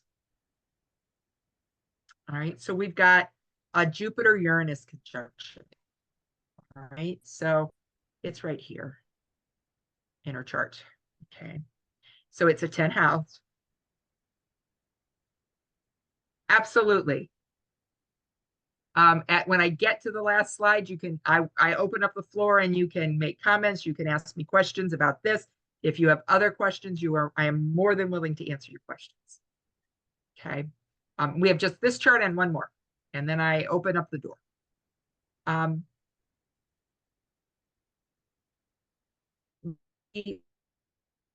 Jupiter Uranus, okay. It's in Libra. It's in the 10th house, which is her career, her public life, the top of the tree. So if we're looking at it with a medical interpretation, this conjunction kind of indicates a sudden change or fluctuation will occur throughout her life in health related to stress from what's going on in her public life or career. All right. She can experience unexpected health issues due to high stress environments. All right. So she has to engage in regular stress management to maintain her health. Okay. All right.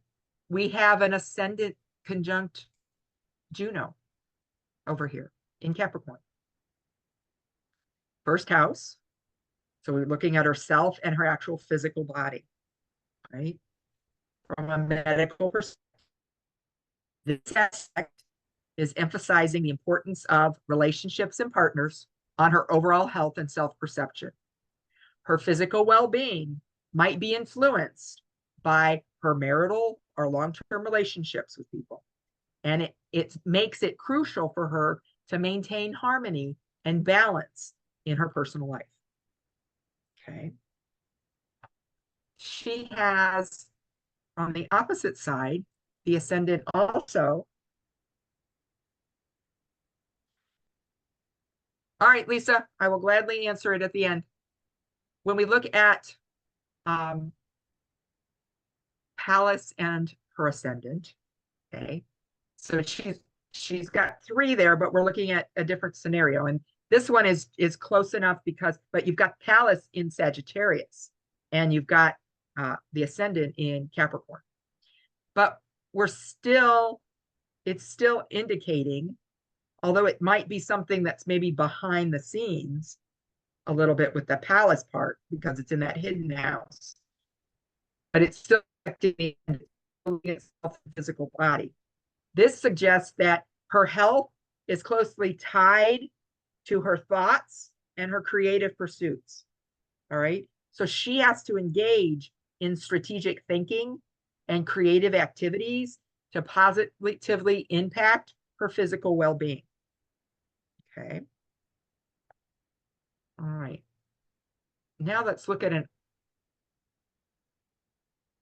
square. We've got Sun square Saturn. All right. So we've got her Sun here and we've got her Saturn here. All right. We've got Sun square Saturn. All right. So Sun is in Leo.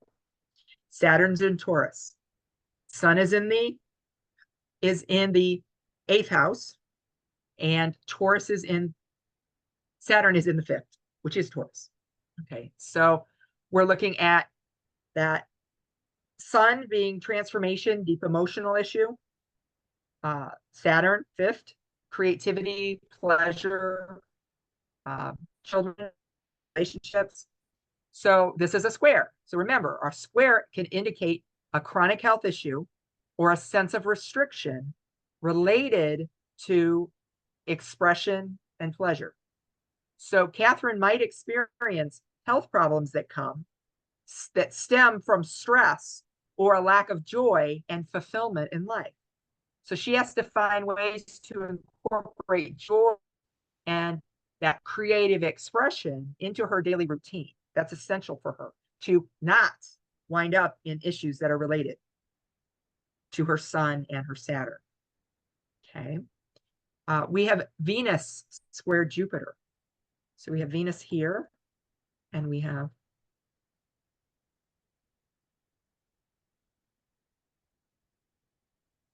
Jupiter.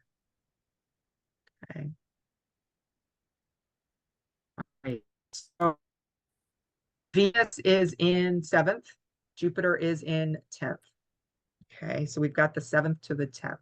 All right. This square is suggesting issues that might have to deal with overindulgence or imbalance between personal relationships and career demands.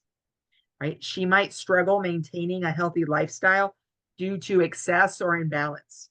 Right? So she needs to make sure she does moderation and mindful practices so that she can maintain her well-being for herself. She has to force that balance and force not having too much excess. All right. Venus is also squaring Uranus because they're right here next to each other. And that Venus Uranus square indicates perhaps in her relationship, sudden changes or disruptions in her relationships are going to affect her health. And so it suggests that there's the potential for unexpected health issues that are going to be related to stress from her relationships or her career. So she has to have a lot of flexibility in her health practices and her openness. Okay.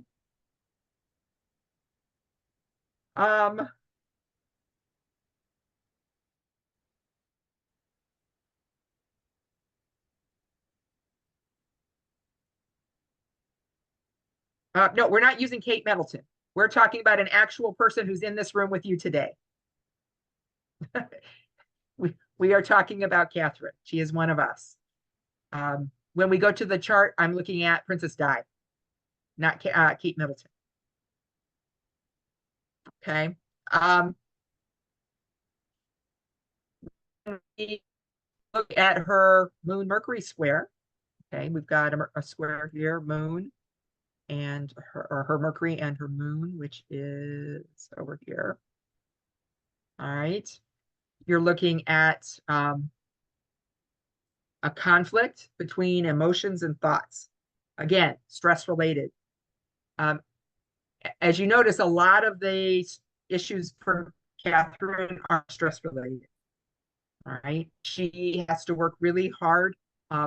She experiences a lot of stress and tension between what she emotionally needs and intellectually what she's trying to pursue. So she has to continually work on that stress management.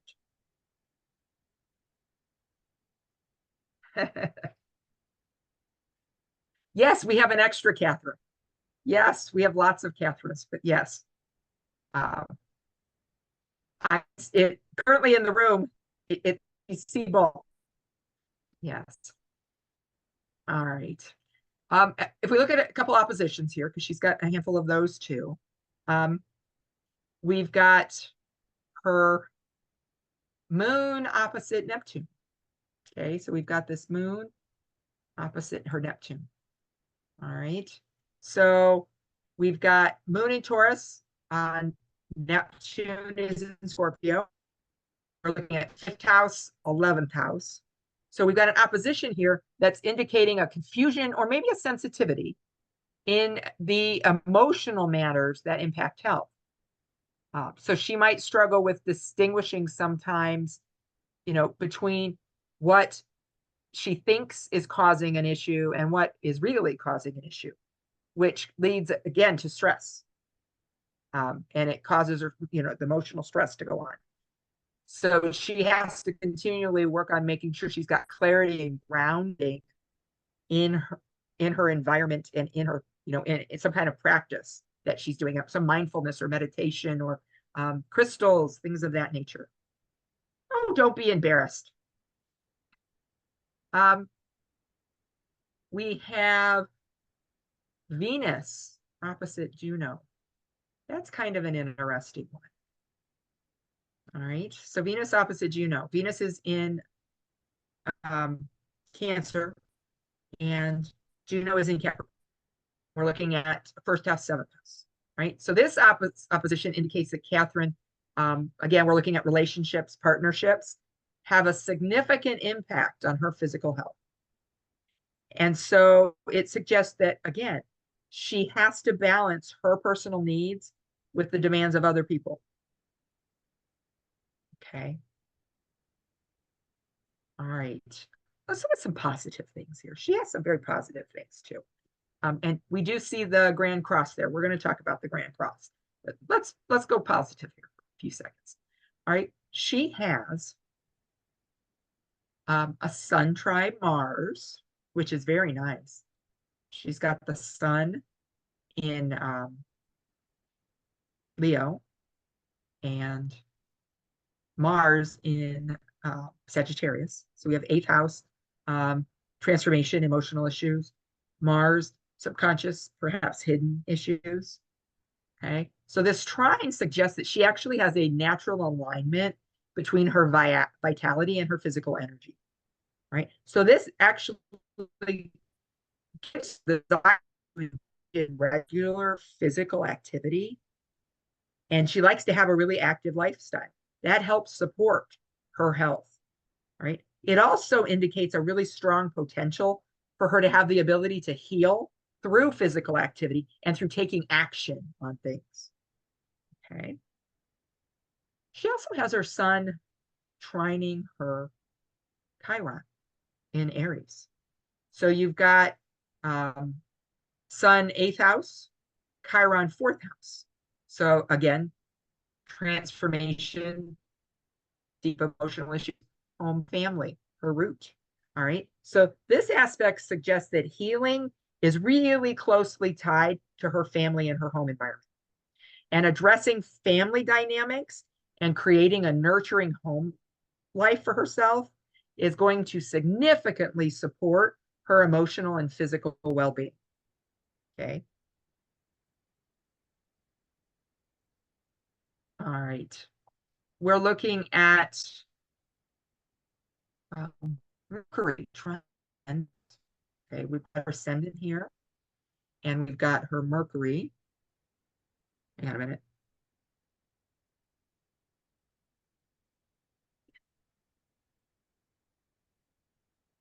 Yes, it's tight, but it is close. It almost feeds into this conjunction. Okay. With this trine, you're looking at a natural alignment between her thoughts and her physical expression. She is really good. She effectively communicates, and that helps her with mental clarity, which is a positive thing for her as far as physical health goes. You know, anything that stimulates her intellect for her is beneficial. Okay. And like I said, we also have Pallas here in this party. And that Pallas part of the trine, again, goes along with intellectual strategic thinking to support her health. She likes problem solving and intellectually navigating health challenges. Okay. All right, let's look at these patterns because she has a couple. All right, she's got a T-square with the Moon, Mercury, and Neptune. Okay, so we've got Moon,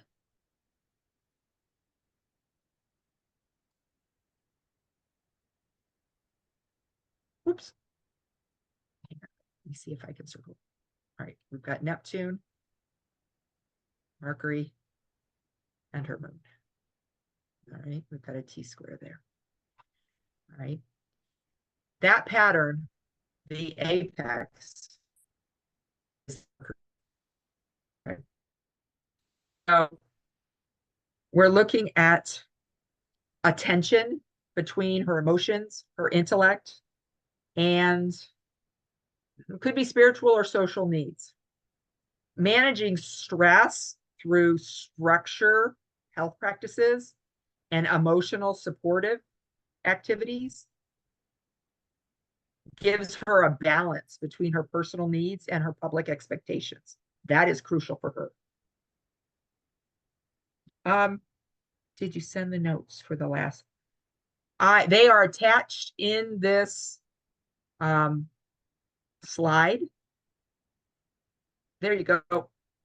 There are connections, there are links in there to all of the slides and all of the presentations, Lisa. So with this, remember, the going to be because that's your X. That's where she has to secure, reaffirm, solidify herself, is in her thinking. And luckily for her, she's got that trine. So that gives her the ability to think through some of this stuff to help her balance the confusion and the emotion. Okay. All right, let's look at this Grand Cross. All right, so she's got the Grand Cross involves Venus, Jupiter, Uranus, Chiron, and Juno ascendant. Okay, so you've got the Venus in Cancer, the Jupiter, Uranus in Libra, the Chiron in Aries, and the Juno ascendant in Capricorn. Right, so this is a mixed grand trine. We don't have, you know, we are looking at, they all are falling in the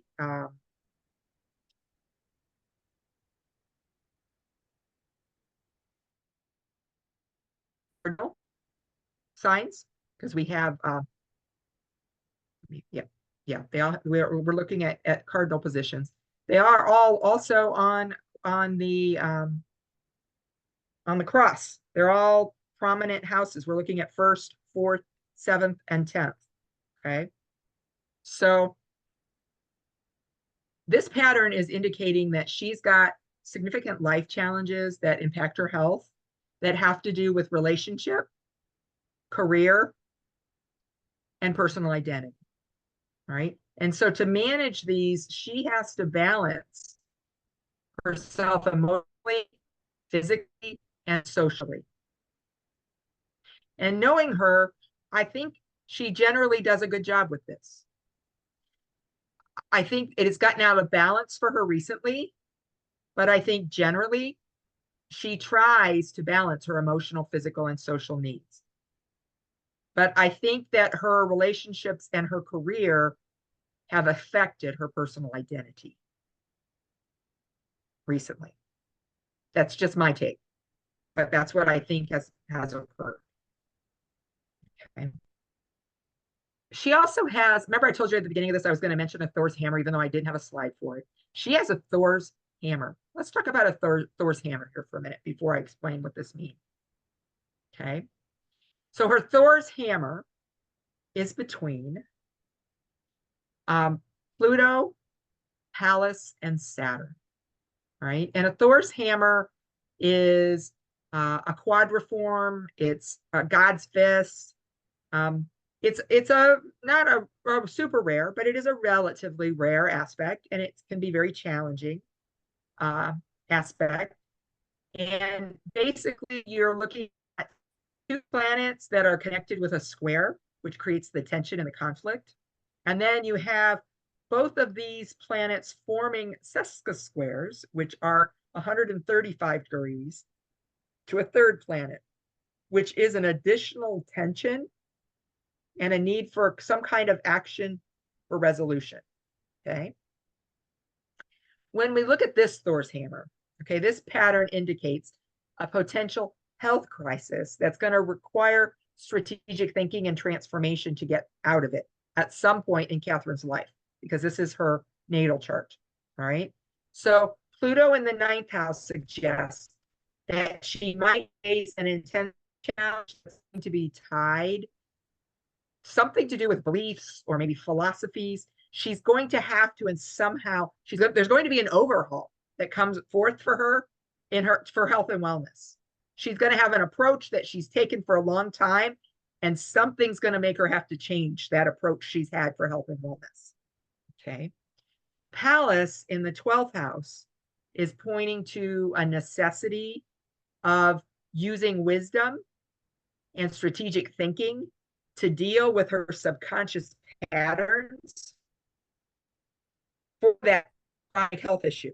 And so her healing is actually going to involve some really deep introspection and some spiritual practices to come through. Okay. Right. Saturn in the 5th house is implying that this health challenge, because we've got the apex there, could impact her ability to be creative and have joy, because it's going to require her to have some really disciplined and structures approach to manage what's causing the square. What I think is interesting about this is I know that Catherine is going through some of this currently. She was, all the time I've ever known her, she's always been very healthy, and she's had a very rigid health belief program. And she's recently had some challenges come up that definitely have affected her creativity and her joy. And they're requiring her to be very disciplined and structured in the way that she's managing it. Okay. I don't know if this is the first time this has ever happened for her, but I can definitely see it occurring for her now at this point in her life, if she hasn't already had something of this nature come forth. Okay. So basically what I see when I look at her chart is,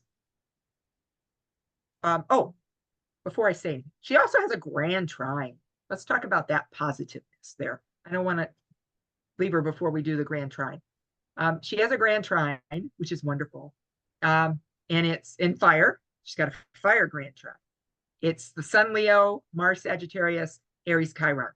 All right. The Sun suggests she has a strong ability to heal and regenerate through transforming herself personally and through doing that deep psychological work that has to be done to make the changes. That Mars in Sagittarius suggests that she has hidden reserves of energy and a real deep need to address the subconscious drives that are going to impact her. And she really benefits from spiritual and meditative things to balance her energy.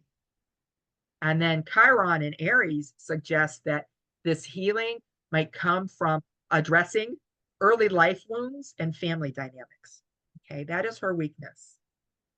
All right. But because of this trine, it shows that she has a strong sense of self, which helps her address these wounds and these family dynamics. Okay.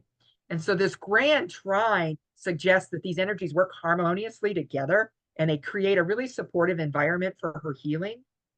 And so it gives her this really innate vitality and drive to have higher knowledge and an ability to, heal deep wounds. And they play a really powerful pathway for her holistically in her health. Okay. All right.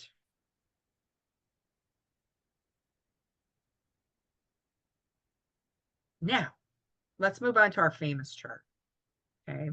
Let's look at this famous chart here, and then we'll close it up. I am going long, and I apologize if you can't stay with me. Like I said, we are recording it.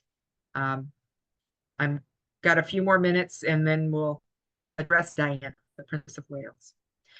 All right, so we've got Diana, the Princess of Wales here. And, she married the now King Charles III. He married her when she was young. Their relationship was rough. She had several children. They wound up divorcing. She wound up dying in a car accident. During their time together, she came out very publicly about not only the issues she's had in her relationship and the stress, but also that she suffered from bulimia. She had, body issues, things of that nature. Okay, so we're going to be looking at her chart, trying to find the things that she's shared with us in it as far as her health goes. All right, so the first thing that pops out to me is this T-square she's got. She has a moon, Venus as the apex, and Uranus, Mars, because Mars is actually within proximity there for a health issue as well going on there.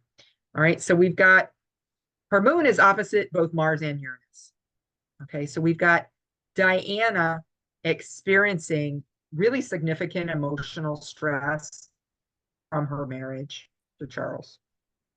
And this emotional turmoil manifests physically, I think, as she suffered through her bulimia, linked to that emotional stress and her body image issues, because they're right there front and center at the top. I mean, it's bam, here I am. And if you think about her moon, okay, third house moon, so it's her communication, her vitality, versus the Mars Uranus thing you got there, which is outside of that T-square, but you still got it there. You're looking at, that emotional stress impacting her mental well-being and her public beliefs and image, and it affects her physical health. Because that Mars is going to be showing that physical health too. You've got emotional instability and sudden change, that moon opposing that Mars and Uranus, so despite, she's had sudden and dramatic changes in her personal life. She had her separation and her divorce, and then she had all of the things that went on after her divorce. And all of these events, I think, were probably very emotionally destabilizing for her. And it led to both public and private struggles with her, not only physical health, but probably mental health. That moon in third house is, with versing that Mars Uranus, I think is showing the changes that she went through in her public image and her beliefs that added to that emotional instability. Right. And then we've got, of course, our Venus square Mars Uranus, which it shows us the tension between her routine and the disruptions. Imagine her role as a royal and how it demanded a very strict routine. And yet she often found herself rebelling against these constraints. She wanted to create her own identity and have her own initiatives. She did her humanitarian work, and that occasionally clashed with her royal expectations. So you see that square forming there. And then, you've got Venus sixth, and then you've got that Mars Uranus kind of falling that in between line of 9th, 10th. And so, you're looking at the tension between those daily responsibilities and her desire for her own personal transformation and what she wanted to do for society. So you can see that tension that she was feeling. Okay. And then you've got a Neptune here, which it's opposite Ceres. And do you remember what I told you about Ceres when we were talking about Ceres? When you have a challenging aspect with Ceres, it's usually an indication of some kind of eating disorder or issue. Okay. Could be a multitude of eating disorders, but it usually shows a eating disorder. And so, you've got this opposition here. So my guess is that is showing her struggle with bulimia, and it's involving issues over her control over her body and substances, which for her was food, and her sensitivity to emotional stress being translated into a physical response, leading her to develop this eating disorder as a coping mechanism. Okay, because you've got Neptune in the 12th and Ceres in the 6th. You've got her subconscious, something hidden, a hidden issue coming and versing her health and her daily routine. So you've got this subconscious emotional issue affecting her health and daily life, leading to health challenge. Okay. You also have Pluto conjunct Mars in her chart up here in Virgo. Okay. So we're looking at 10th house. Okay, so we've got that 10th house energy there. All right. And so we're looking at her health challenges, battling bulimia, which led her to a significant personal transformation. And her public acknowledgement of these issues and her work to raise awareness about eating disorders marked a very transformative period in her life. And it really demonstrated that resilience and that ability to use personal struggles to inspire and to help other people. So you got her transformation through addressing health challenges and public advocacy. Yes, yes, Carla, it could be an obsession with something, yes. Okay, so let's look at some of the positives here. She's got some positive things going on too with trines and sextiles. She has a sun trine Neptune, which I'm sure greatly helped her in this scenario, because you're looking at, this gave her a natural ability to heal through that deep emotional and spiritual understanding of her problem. And it gave her the ability to, connect with her inner self and her intuition that helped her manage her stress and her emotional pain.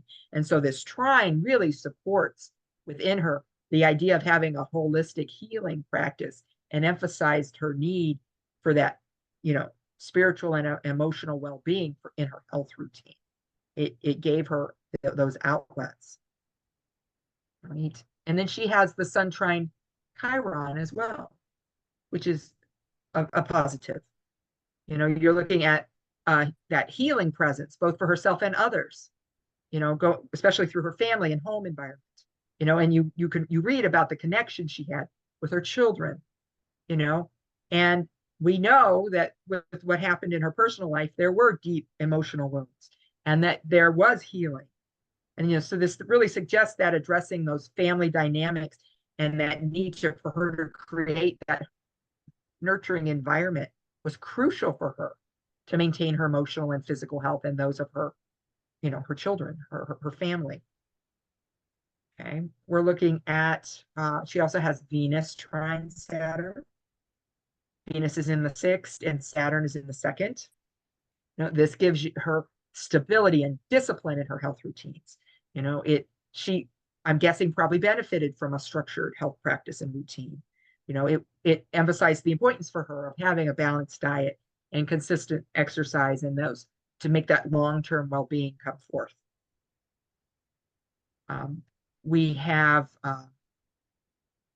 Mercury trining her Neptune. So even though she has that opposition, she has some wonderful trines to that Neptune, which I really think, again, helped her with that issue. That showed that it enhanced her intuition and her creative thinking, which was therapeutic. And it gave her the ability to, mentally and emotionally heal by expressing herself and expressing what she was thinking and expressing it to other people and communicating what was going on.